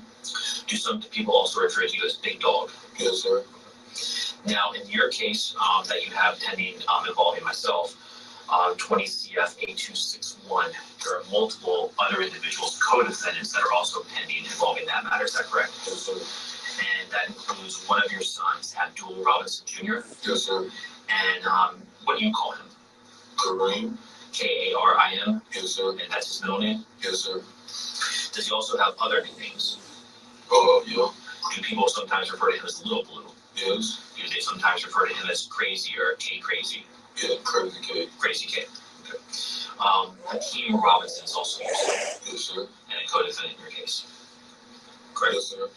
And does he have a nickname? Oh. What do you call Hakeem Robinson? Okay. Do other people also call him Queso? Yes, sir. Yes, sir. Leroy Whitaker. Yeah, Mama Terry. Yes, sir. What is his nickname? This the daddy. And finally, we have Dominique Warner, who is another co-defendant. What is his nickname? Father. How long have you known Dominique Warner? I've been knowing him I know his father. I've been kind of knowing him all his life. Most of his life? Yes. Did your family also know Butter? And what I mean by that is Hakeem Hey, Robinson. Freebird. Yes, sir. Yes, sir. He knows Dominique Warner. Yes, sir. Does Little Blue Abdul Robinson Jr. know Barter? Yes, sir. And does Scotty Leroy Whitaker know Warner? Yes, sir. And do Hakeem Robinson, Scotty, and Dominique Warner, Butter all hang out together? Yes, sir. Yeah, this is the daddy, Mama Terry. He said, yes, sir. Yes, sir. Going back to January 2020, was your phone number 904-866-2370? Yes, sir. Now, the subscriber information for that account came back to a Daryl Watts. Do you know Daryl Watts? Yes, sir. Who is Daryl Watts to you? Friend of mine, close friend of mine. Is he actually deceased? Yes, sir. And did he die in end of 2019, approximately? Yes, sir. Now, why were you using Daryl Watts' name as the subscriber account name for a phone that you were using? Well, we wouldn't have got the phone together. I was a subscriber, user subscriber with the phone. Like an authorized user? Authorized user, yeah. Okay. And so was it common for you to have a phone with Daryl Watts as a subscriber name on the account? Yes, sir. Would it also be common if another member of your family had a phone that the account information said Daryl Watts? Yes, sir. Now, prior to Abdul Robinson Jr.'s arrest, in this case, did he commonly use multiple cell phones? Yes, sir. In January of 2020, did Abdul Robinson Jr. use two specific numbers? I'm going to reference one that I think you've seen before as part of your discovery, but 904-624-3684. Yes, sir. You recognize that as one of his numbers? Yes, sir. Hey, Sissy Pooh. Area code 478-491-2833. I don't see MC. Yes, sir. Is that a phone number that Abdul Robinson Jr. also used? Yes, sir. Now, prior to... Where do y'all see MC? I don't see MC. He also used multiple cell phones. Yes, sir. And was it common for you to speak to Hakeem Robinson over the phone? Yep. And so in January of 2020, was Hakeem Robinson using phone number 904-704-1595? Yes, sir. And did he also use phone number area code 478-305-9583? Yes, sir. In January of 2020, was Leroy Whitaker's phone number area code 904-803-3671? Yes, sir. And again, you communicated with all of these individuals over the phone. Yes, sir. Who is... Wait, what? I don't see MC. Where do y'all see MC at?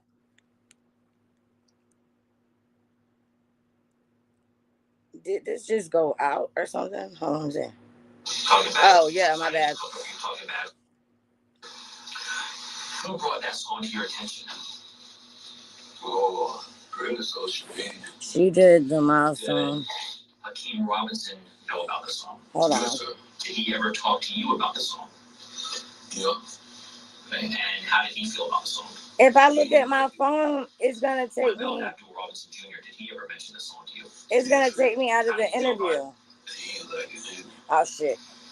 Now, going again back to January 15th of 2020, that day, were you called by Abdul Robinson Jr., your son?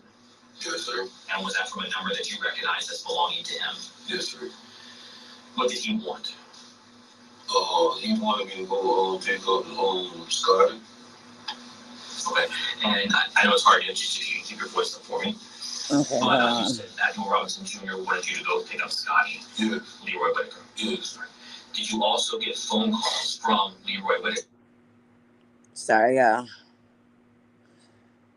Shout out. Wait, pause. Shout out to my motherfucking sissy for being a member for 12 months.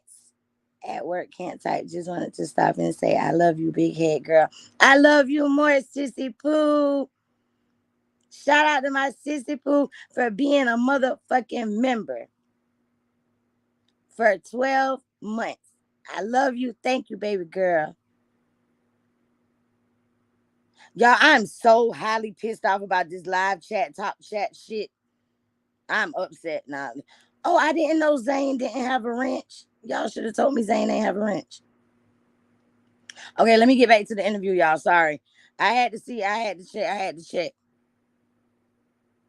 I had to see what was up. I ain't see my sister Pooh. And y'all was talking to her. Yes. Did you also get phone calls from Leroy Whitaker? Yes, sir. And what did he want? Telling me where he was at to come pick him up. Did he tell you if he was alone or did he have anybody with him? No, he said him and Bobby was together. So Leroy Whitaker and Dominique Barner.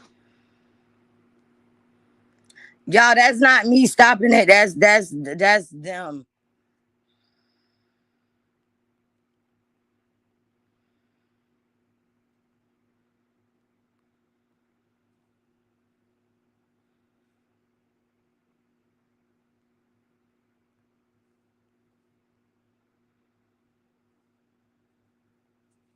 That's them doing that shit. That's them.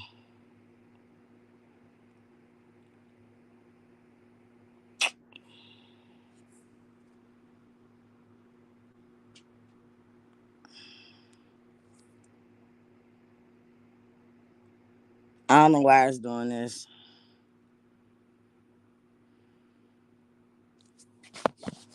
Immediately concerned for anybody else. Yes, sir. And who was that? Hakeem. And that's Hakeem Robinson. Yes, sir.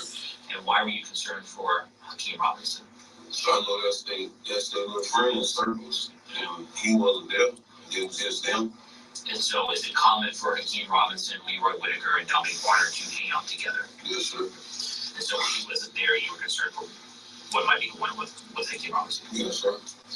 Did you express your concern to Leroy Whitaker and Dominique Barner? Yes, I kept asking like, where Hakeem at? Where Hakeem at? I kept asking like, where Hakeem at? And that's when they finally told me he jumped out of the car and ran another way. Okay. And I'm going to ask you just be careful with your hands about just because of the recording. Who told you that did both Leroy Whitaker and Dominique Barner talk to you about the car that crashed? Yes. And what did you mention just a moment ago that they said Hakeem Robinson got out of the car? Yes, sir. Tell me specifically what Dominique Barner said that to you as well? Both of them said it. Okay. What do you specifically remember them saying? That they crashed the car, the police chased them, and Kim jumped out the car. They went one way, he went another way. Did they say whether or not Hakeem Robinson, Keamy, had anything with him when he jumped out of the car? Yeah, they said he had a gun with him. Did Leroy Whitaker and Dominique Barner mention to you if anything had been left behind in the car after it crashed? Yep, they said he left a gun in the car behind. Okay. And did Leroy Whitaker and Dominique Barner tell you anything about what may have transpired or was going to transpire before the crash? Let me rephrase that. Before the car crashed, did Dominique Barner and Leroy Whitaker say anything about what someone in the car maybe was going to do as they fled from the police? Oh, yeah, shoot at the police. And who was going to specifically be the one shooting? Kim. And hearing all of that information, were you still concerned for?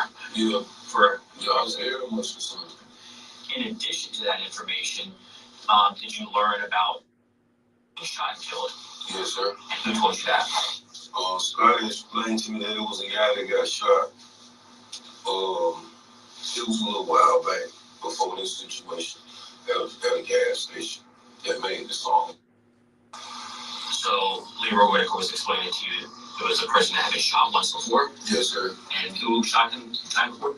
He did. Scotty? Scotty. And the reason was because of a song that he put out? Yes, sir. And so when he told you that information, were you aware of who this person was? Yes, sir.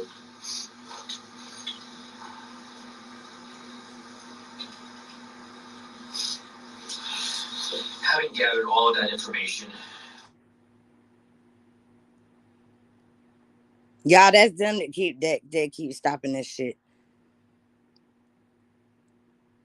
But this man is sitting here telling on his own son. He is telling everything on his own son. He is snitch on. And Mama Terry, why you in the chat doxing yourself and shit?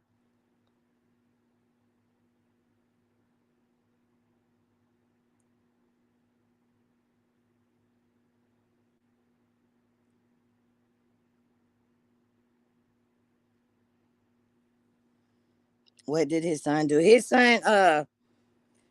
son murdered a few people. And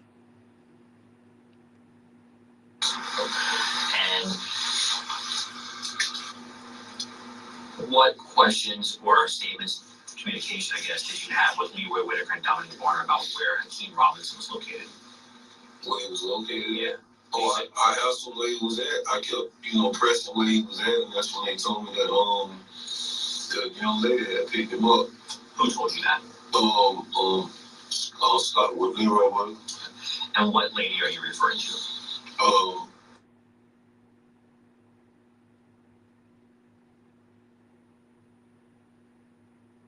It was your understanding from Scotty that Hakeem Robinson on. Yes, sir. This is the worst interview I've ever seen in my life. I just want y'all to hear one part.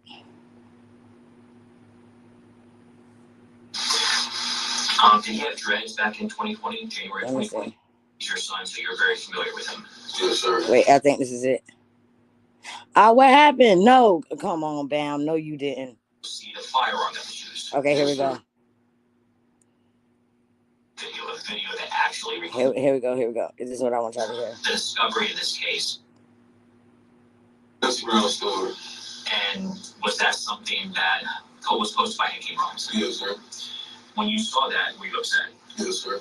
Did you try and reach out and speak to Hakeem Robinson? Yes, sir. And when you spoke to him, what did you tell him? I told him you need to take that down. Did he deny being involved when you told him to take that down? No.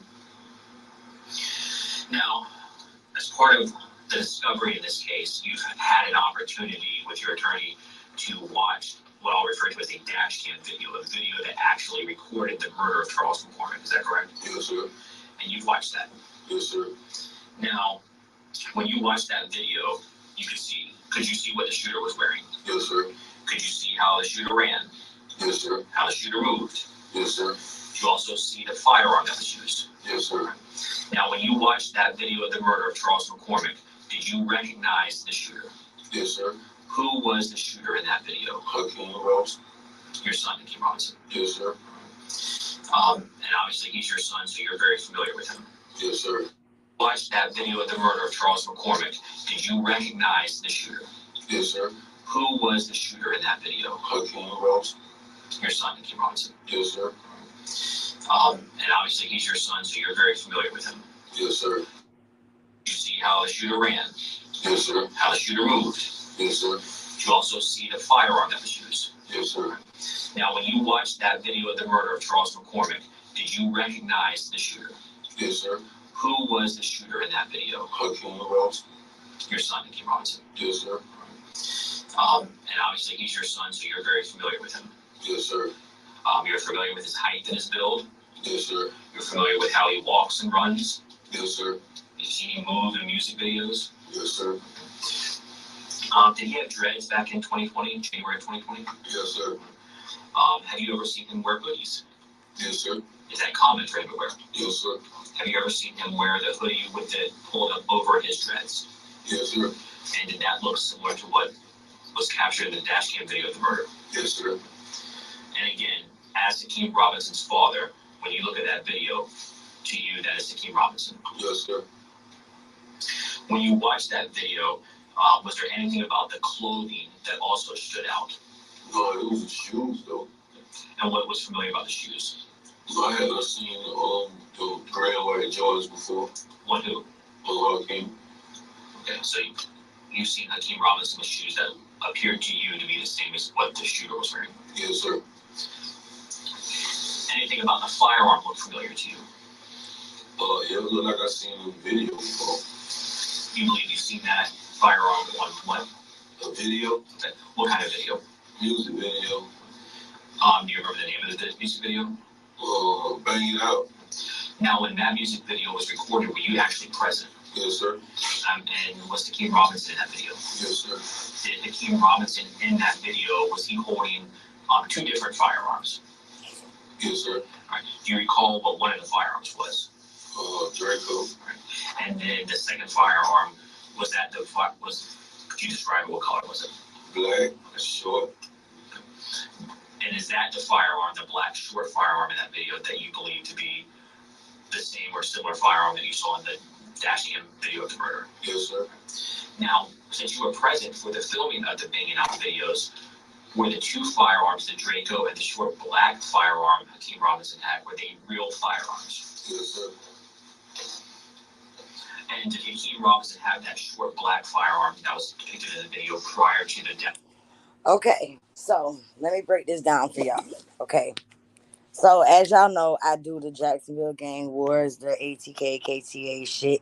And I told y'all about the dude Queso that was in prison, or that was in jail for killing the 16-year-old boy Bibby.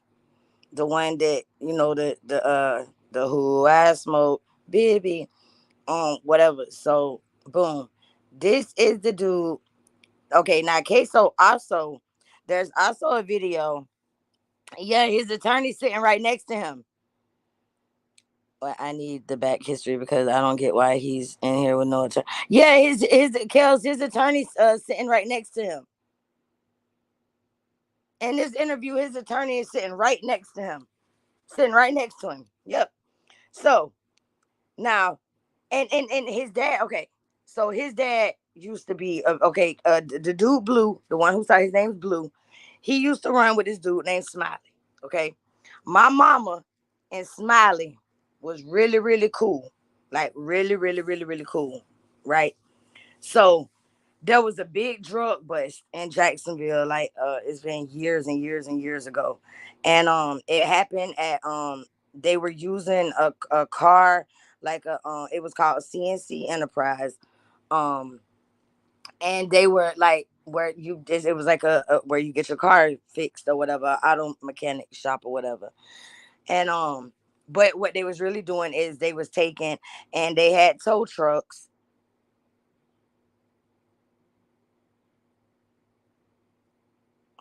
They were taking tow trucks and they were putting cars on the back of the tow trucks, but they was putting like in the bumpers and in the tires, they was putting like, drugs and shit, and taking it back and forth out of town, whatever the case may be. Well, there was the police ended up, because of this same man that's snitching right now on his own son. It was like over 30 people that had got busted in this big drug. It was called Operation CNC Enterprise. Um, and like over 30 people got busted, whatever the case may be. Well, Blue and Smiley was best friends, so it's almost like he's turning his son. Now, wait, Kels, I'm finna get that. Because not only is his son involved in the crime, his dumb ass is too. Okay, so if y'all remember when I showed the Jacksonville Gang Wars, I showed the here, I'll play it from my phone. Hold on. I'll play it from my phone and not on the TV. Okay, so that picking him up from crime scene. Right here. It should come up. Hold on, let me see if I can find it real quick. Let me see if I can find it real quick.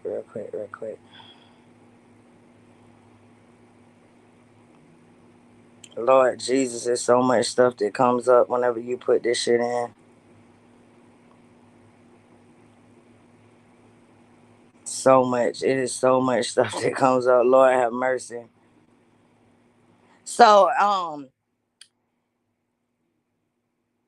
Queso and his friend, they ended up killing somebody. Wait, is this it? No, that's not it. They end up killing somebody, and oh shit, wait, that's not it. Okay, right here, let me see what this one is. But let me take it off of the TV. Okay, I took it off of the TV to play on my phone. Ever since the hit on Lil Buck, Queso's It should be right here.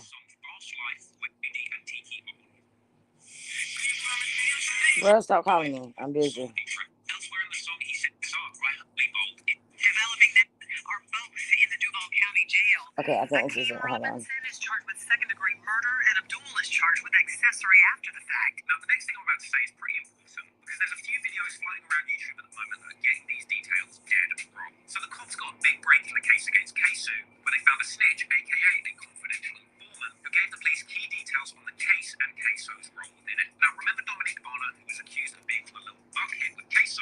Dad getting arrested in September. So many aspects of this links for different case against Rob when he says naming somebody in the streets whose identification with Bonner admitted that they'd suggested confess to the police able to get. He was seen in. Now learning more about the arrest of a man in the fatal shooting of a 23-year-old rapper earlier this year.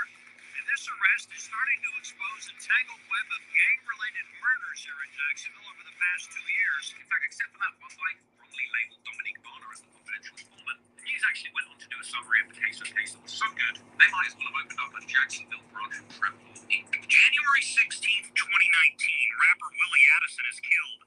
5 others wounded. In Rotherham, of a child singing it. Also, Hakeem Robinson is charged in the McCormick killing. Brought up a story involving him last year where there was an album released Fuck. Hold on, y'all. Let me see if I can. I know it was in this video where they showed they showed the orange Charger. Mama Terry said she's doing something, but they showed the orange car that picked up Queso and the other boy whenever they was running from the scene after they had shot that dude. They ran into the lady's house. They changed clothes and they jumped in the car because they showed that one of them jumping over the fence. And I can't find the video. If I can find it, y'all, I'll put it on my community wall or something, and y'all could go watch it. But I can't find it right now. Wait, is this it? No, that's not it. I can't find it right now. So basically, his daddy is telling on him to basically try to get himself out of jail. But while you telling on your son to try to get yourself out of jail, you was the getaway driver. Oh, here it is right here. Now, a father and son have been arrested in connection with a deadly shooting at an Arlington shopping center. 21-year-old Hakeem Robinson and his father, 49-year-old Abdul Robinson, are both in the Duval County Jail. Hakeem Robinson is charged with second-degree murder, and Abdul is charged with accessory after the fact. Investigators believe the two were involved in the shooting death of a man at a shopping center on Merrill Road back in January. That led to a police chase and manhunt in a nearby neighborhood. News for Jack's reporter Corley Peel is joining us live. Corley, what else do we know about this father and son? Sources tell us that Hakeem Robinson is known as a local rapper named Queso. At this time, it's unclear what he and his father's roles were in that deadly shooting, but our News for Jack's crime and safety expert Ken Jefferson says it's not unusual for fathers and sons to commit crimes together. In January, surveillance Look, here it is, y'all. two men running through a backyard, jumping a fence during a police chase following a deadly shooting at a shopping center on Mare Road. 8 months later, JSO announced 21-year-old Hakeem Robinson is charged with second-degree murder, and his father, 49-year-old Abdul Robinson, is charged with accessory after the fact in connection to that deadly shooting. News for Jack's crime and safety expert Ken Jefferson says father and sons accused of committing crimes together isn't new.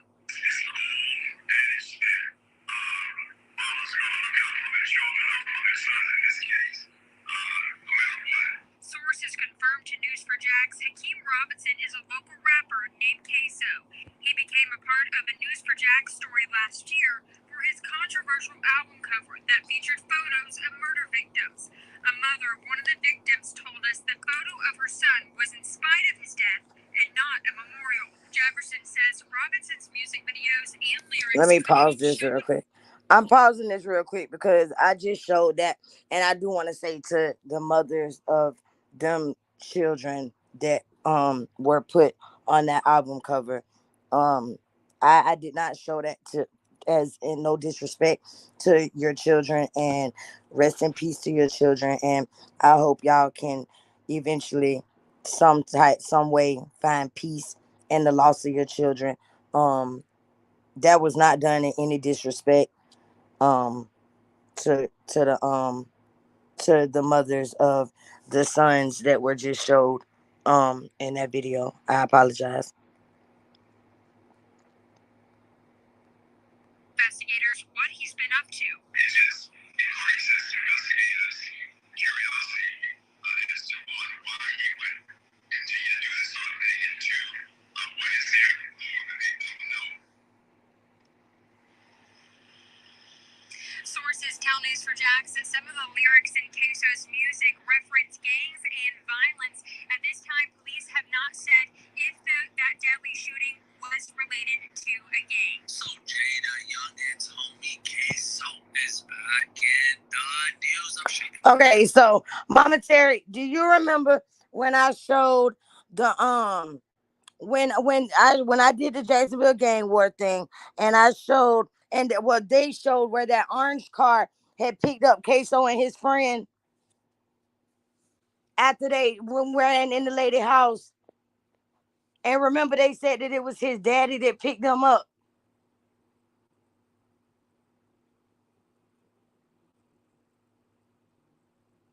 In the orange car.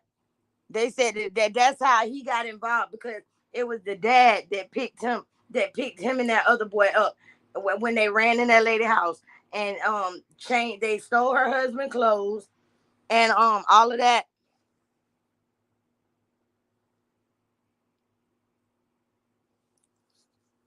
Okay, see, Mama Terry said she remembers. So, Kels, that's pretty much how or when I was saying his dumb ass, because he picked them up from that crime scene.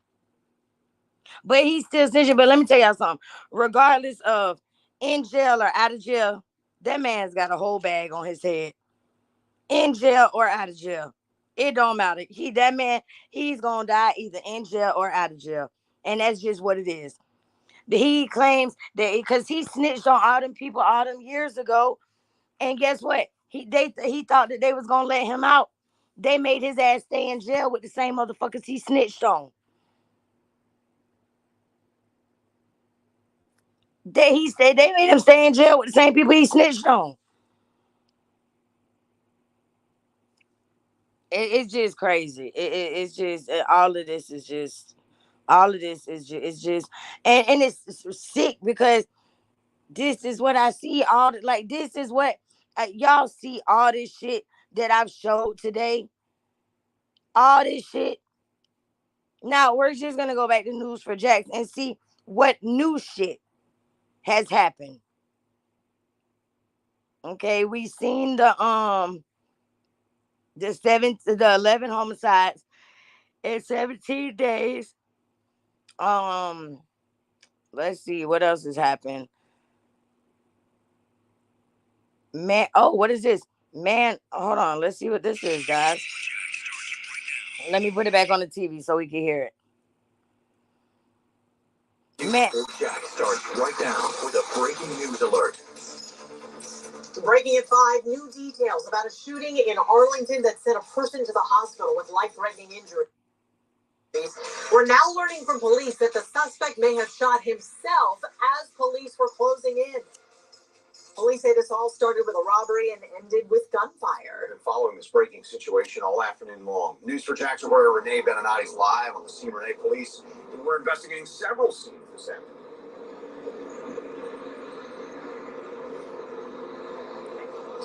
Within the past few minutes, crews started towing away actually 2 cars from the scene here. If I step out of the way, you will see this gray-colored Tundra pickup truck. That's actually not the car involved in this crash, but crews are still putting it on a wrecker, towing that away from the scene, along with a white BMW, which is behind the other tow truck. Now, we also just learned from JSO that the man involved in the robbery turned the gun on himself. He was taken to the hospital with life-threatening injuries. Sky 4 also giving. I'm about to get ready to I'm about to get ready to end it. I just wanted to see something else. I just seen this. It says case of, wait a minute. This is crazy. It says case of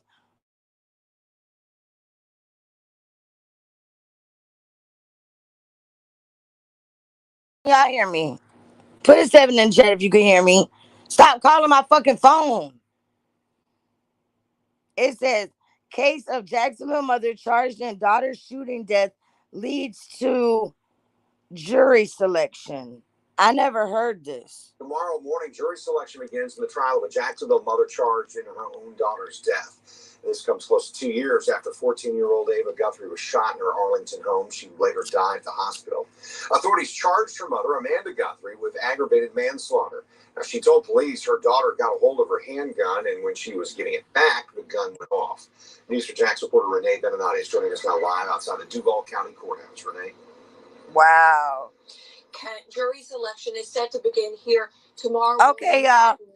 9. Guthrie says what happened was an accident, but the teen's father and grandfather believe she should still be held accountable, and they want her to spend time in prison.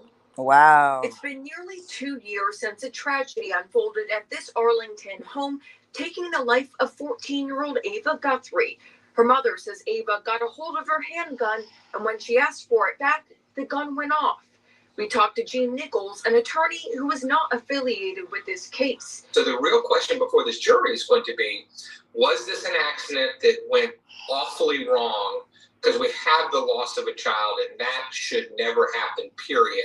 But was it because of an awful accident, or was it because the mother was just so reckless with this weapon? The 14-year-old was shot in the head and rushed to the hospital, but she did not make it. Damn. News 4 Jax has talked to the teen's father and grandfather throughout this investigation.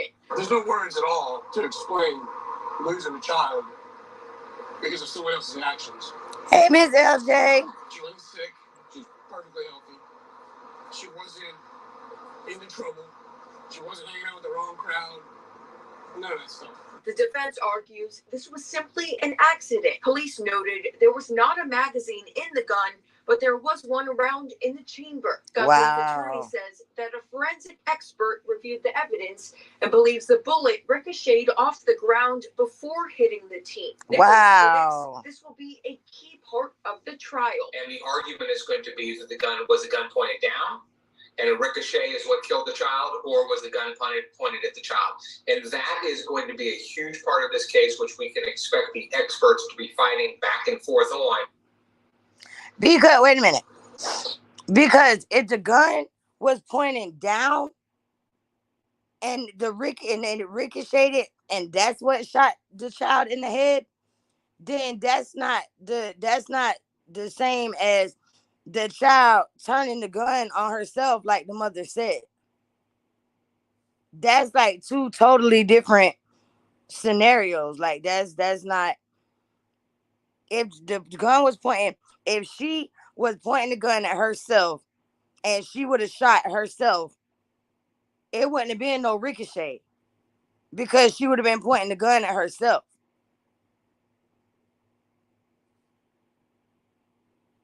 I'm gonna have to look some more into this. I'm gonna have to look some more. I want to look some more into this because I don't ever remember hearing about this case right here. I don't ever remember hearing about it. So I'm gonna look into that. But y'all, I'm gonna go ahead. I've been live for 2 hours, y'all. I didn't even know that, but I'm finna go ahead and get up out of here, y'all. This live wasn't even supposed to be this long. I just wanted to just go over. I had this playlist set up for who knows how long, and I never played it or whatever. And I just wanted to, since I wasn't doing that, and I gotta go get put my clothes in the dryer.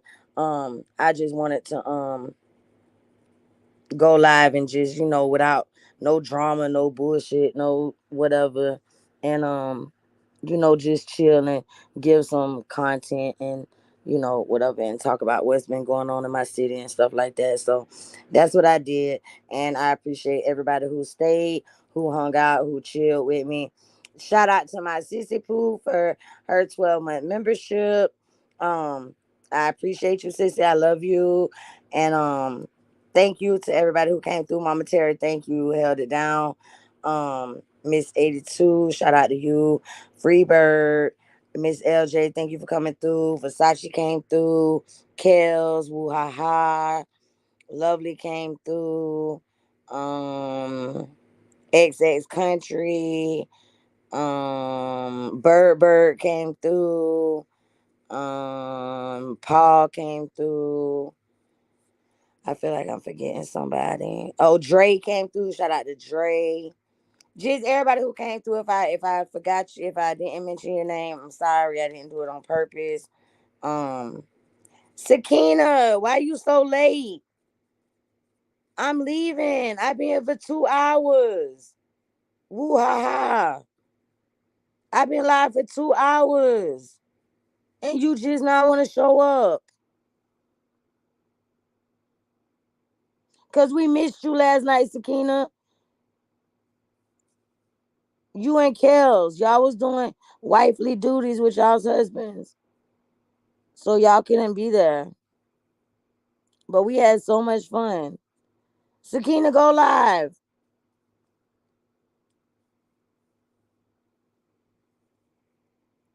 Go live so I have something to do while I do my laundry.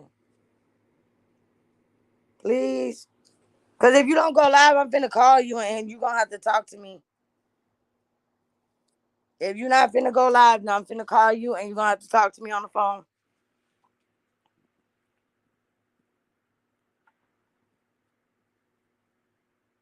Yep. If you don't go live, I'm calling you and talking to you on the phone.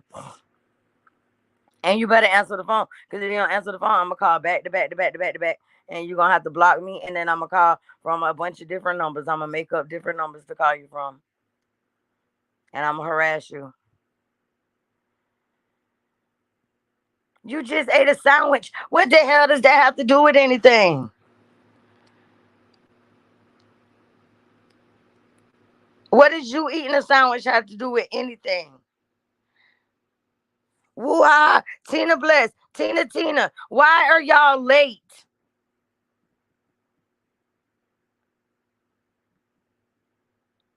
Why are y'all late? Y'all are 2 hours, 8 minutes, and 3 seconds late. I'm taking my afternoon nap. You won't get a nap today, Sakina. You will not get no nap today. Miss Tina, I need your phone number. I need your phone number so I can call and talk to you. I can't take a nap. I'm doing laundry. So I can't take a nap. And I woke up all peachy and chipper this morning and in a great mood. I don't want to take a nap. I need to try taking a nap. I don't want to take a nap. I'm old. No, you're not. You're not old. That sandwich you ate was old. Damn it. I said that sandwich she ate was old. This was a good live though, y'all. This was a good live. It's cold and dreary here. Yeah, it's actually kind of nice here. Well, see, Sakina, you could cuddle in the bed with Herb, and we could talk on the phone. Yep, I'm calling you. You could cuddle up in the bed and yep, and roll you some weed. She said, "No, it was fresh."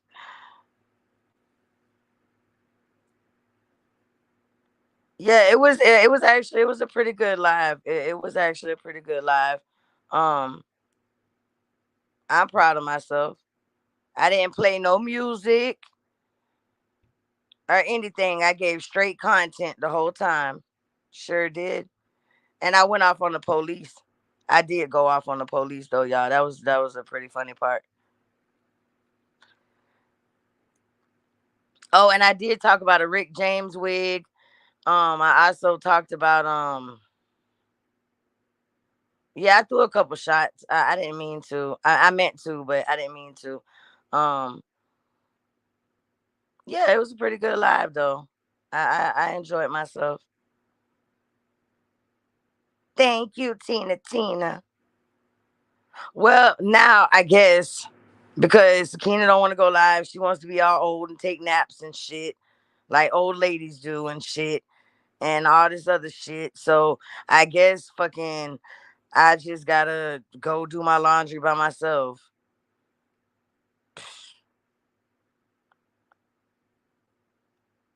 Cause y'all ain't gonna come with me unless y'all want to come with me. Y'all want to come with me to put my clothes in the dryer?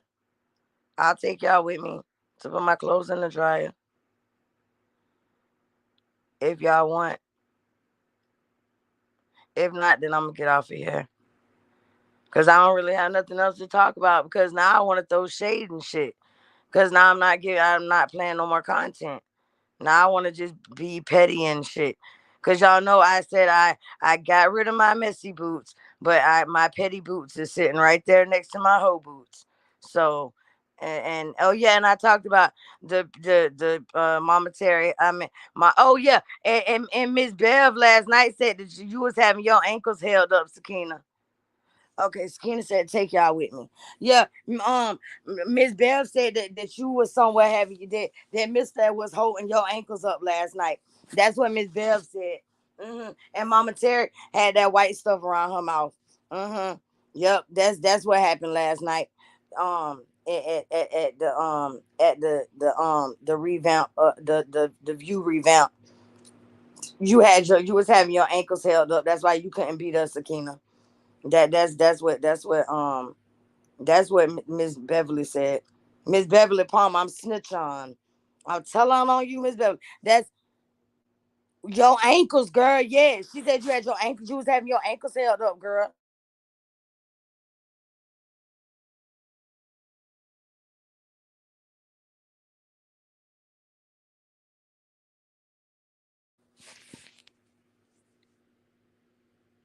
Right. Yep. The white. Yep.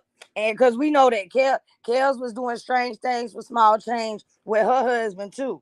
So we know Sakina was doing strange things for small change for Mister too. That's what y'all was doing last night. That's why y'all couldn't be in the tendons because y'all was being wives and stuff. You know what I'm saying? Like y'all was being wives. And when you're a wife, you have to do your wifely duties for your husband. Shit, I get it. I get it. I understand. Miss Bell. Yes, she did say that. Oh, I wish Mama Terry was still here. Oh, Mama Terry would tell you. Oh, I wish you could go back. Hey, who's got an iPhone? Who's got an iPhone and who don't have an iPhone? Because y'all know that the iPhone users, we no longer have the option to see the live chat. We only have top chat. If you have an iPhone, you no longer have the option to see the live chat.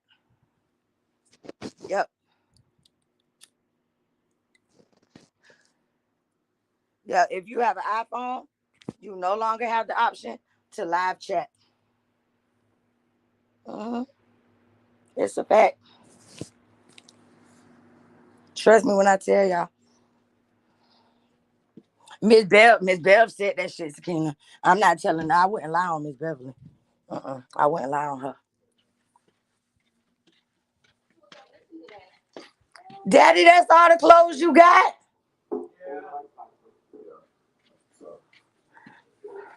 Oh shit, I got a new member. Hey, 3,000. Thank you. Thank you. Hey Dre, you said you went back and you watched the live from last night, right? Didn't Miss Beverly say that Sakina had her ankles held up? She was somewhere having her ankles up, held up. Yeah, Daddy, hold on. I'm on live. Let me mute.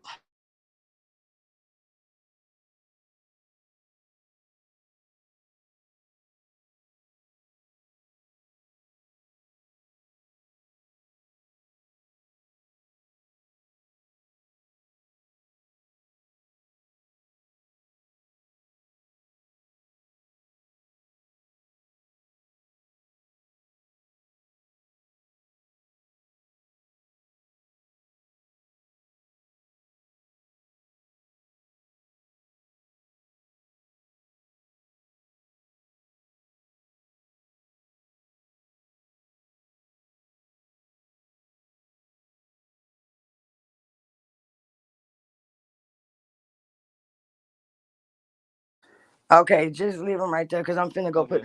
I'm about to go put the towels in the dryer. Yeah. Let me see if I got something to add with that because that's not even a whole load, Daddy. Not the way you step the washer. No, I do not. Start on. Daddy, I got my live on. Don't be lying on me. Y'all, hold on.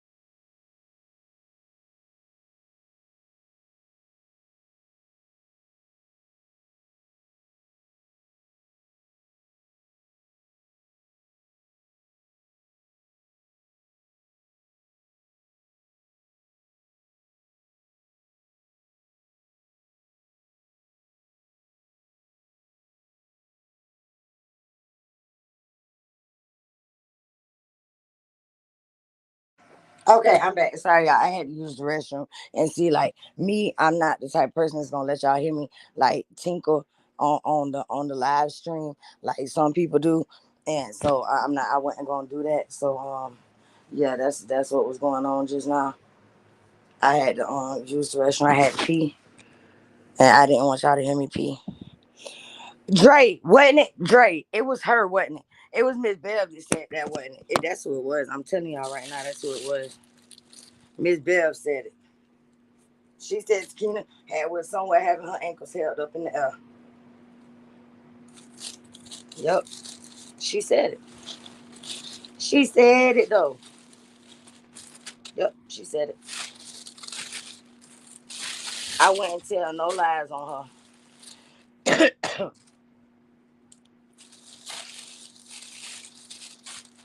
I would not tell no lies on her. Oh yeah. I wouldn't.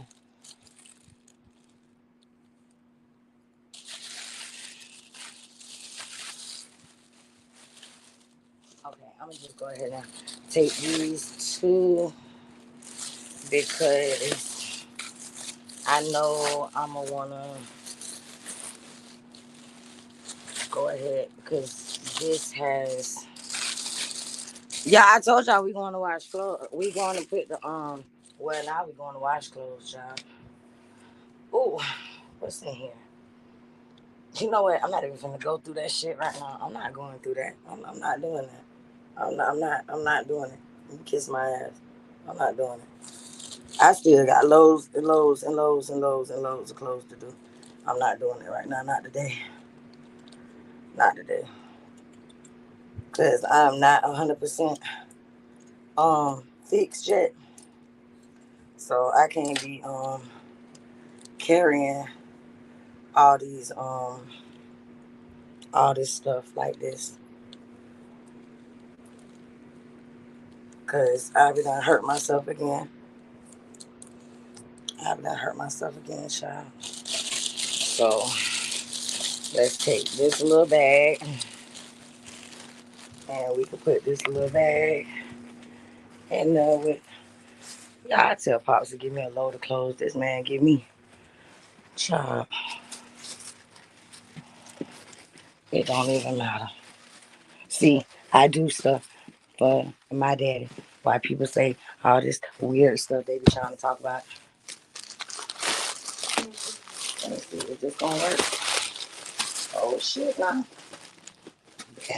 Bam, bam with the plan. Oh yeah, bam, bam with the plan. Okay, y'all gonna have to bam with the plan. Now I know Sakina ain't. I don't know what Sakina thinks. She just done ran away to. Everybody done ran away to. Y'all talking about, y'all want to go with me? Take us with you. And now y'all ain't talking. Y'all gotta go in the laundry basket for a minute. Uh-oh.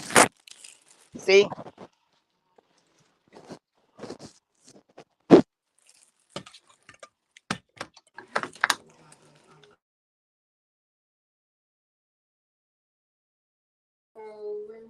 Oh, we got. Who's the guest? What's going on? It say I got a guest. Why is my phone? Why is my phone doing this?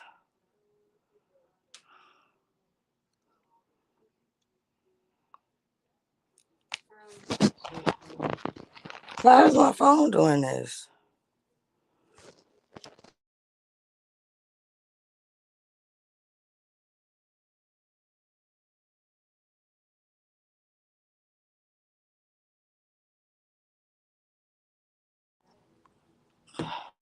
For some reason, that phone call just felt different than me. I can't put my finger on it, but it was almost like. Why is that? Can y'all hear me? Who's what, Sakina? Y'all, it's hot as hell outside.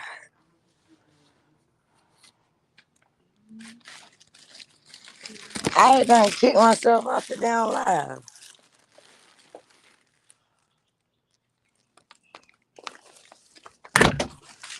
Oh wait, let me make sure I got the card. Let me make sure I got the laundry card. Is it in here? Yeah, there it go. Cause I would have been mad if I would have went all the way over here. I ain't had a laundry card. That would have made me very upset.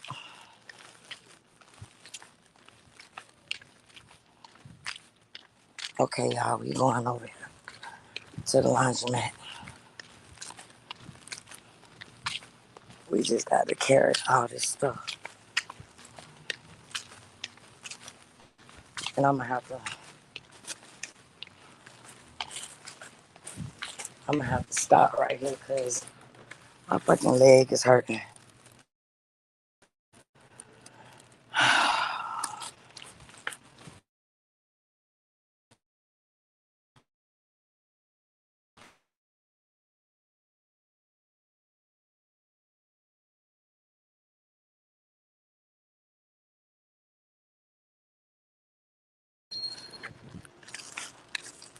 Am I back, y'all? Because it keeps disconnecting me from my Wi-Fi.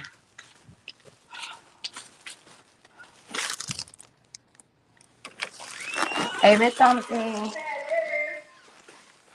Miss Thomasine. I think one of the washers over there is out of order. I don't know. I think it's two of them.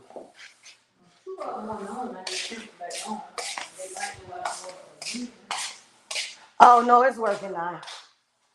It was this one right here in the middle. Yes, ma'am. And then Miss Thompson. See if it works. I don't know if you're gonna use those or not. But what happens is these two are out of order, and I think The washing machine guy was saying something about when I think one of the dryers were on or those was on, it knocked those two off. That's why those go. Oh, that's why they was off. Cause see, usually. Oh, sorry. I use this one and this one, and then I like that top dry. That one always works real good. So I just use the one on the bottom and the one on the top right there.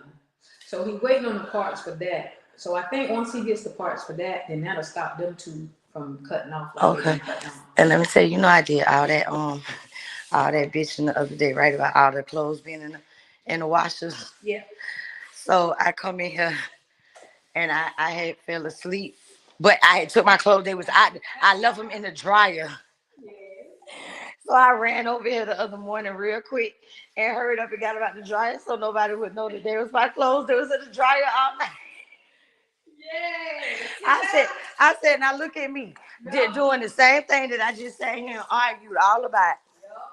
And somebody else did the same thing. They went home, planned on coming back to get their laundry, but fell asleep. But we was in here we was in here late though. And then them people still never came back. I ended up taking somebody else's clothes out because that lady, she had kids. And I feel like, that's more important, because with kids you got to have your stuff clean. And they still didn't come back for like a real long time to get their stuff. What is I just go that way. I get stuff. what is this? It looks like a plug, like a earplug. You know what I'm saying? And that's been here too. That's been here for 2 days. I don't know whose stuff that is.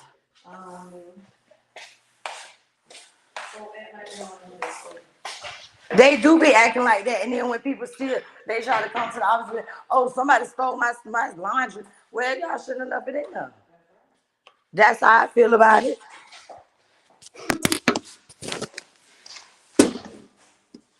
They can't complain. That's where you leave the broom and stuff at, and Miss Thompson.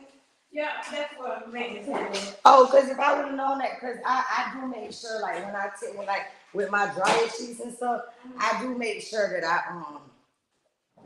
clean out the little lint things and stuff like that. Because I don't, I be trying to keep it at least, decent. Because I be coming in here sometimes, these just be dryer sheets and stuff. I be like, people just ain't got no, like, courtesy for nobody else on that thing. Whole garbage can right there. And it's a whole big garbage can. Yeah.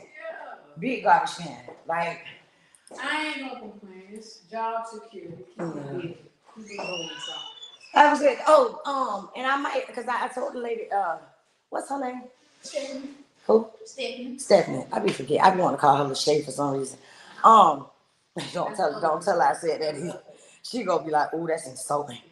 But I told her I might need oh yeah, I told you too about using the computer in there. Yeah. Okay. You just said that.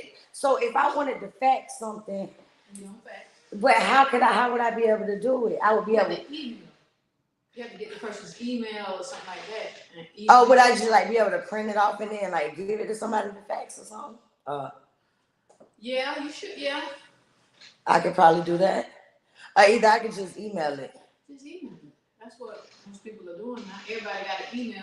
Cause somebody they said they wanted a fax, but I don't have no way to fax nobody nothing. And I don't even know how to fax nobody nothing. So yeah, I'll just email it to them. If they can't get it in the email, then I don't know what to tell them. Yeah. Thank you, Miss Thomason. All right, you're welcome.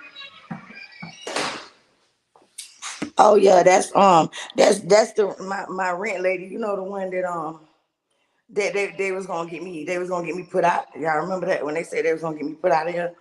They was gonna call the rent lady and say I wasn't on the lease, and sure seems like she don't have no problem for me being here, huh? That's what it seems like to me. She sure ain't got no motherfucking problem with it, baby. So, oh child.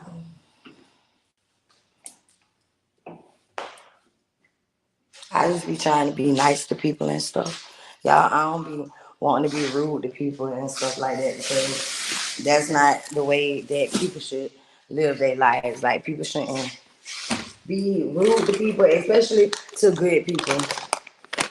Like, when you have good people around you, you have to know how to. See you later, Berber. You have to know how to treat people. You can't like just treat people any kind of way and expect people to just accept and just accept anything. You have to treat people the way you want to be treated. That's just how life goes. And for people that don't do that, then there's something wrong with y'all. You have to be nice to people, and that's what I try to do. So, and why did he put these? Now this man, I'm gonna kick his butt. I'm gonna kick my daddy butt, y'all. He's so petty. He is so freaking petty.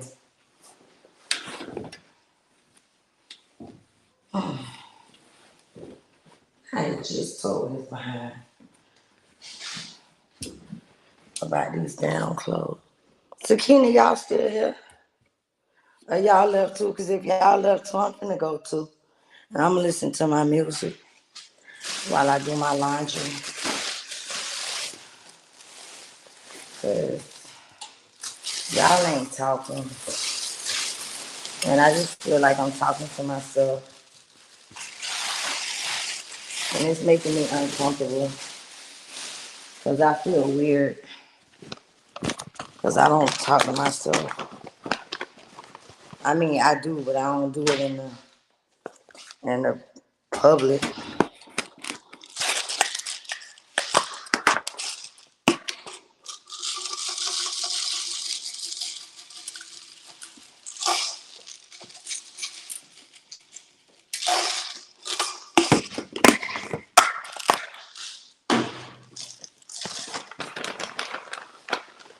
Okay, put that in there. And then let me.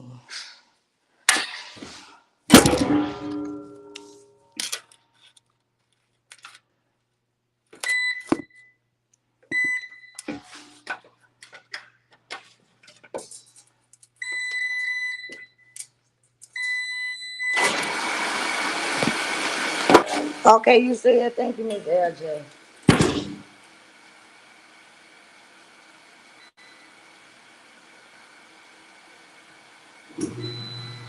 Oh, fuck. Here we go again.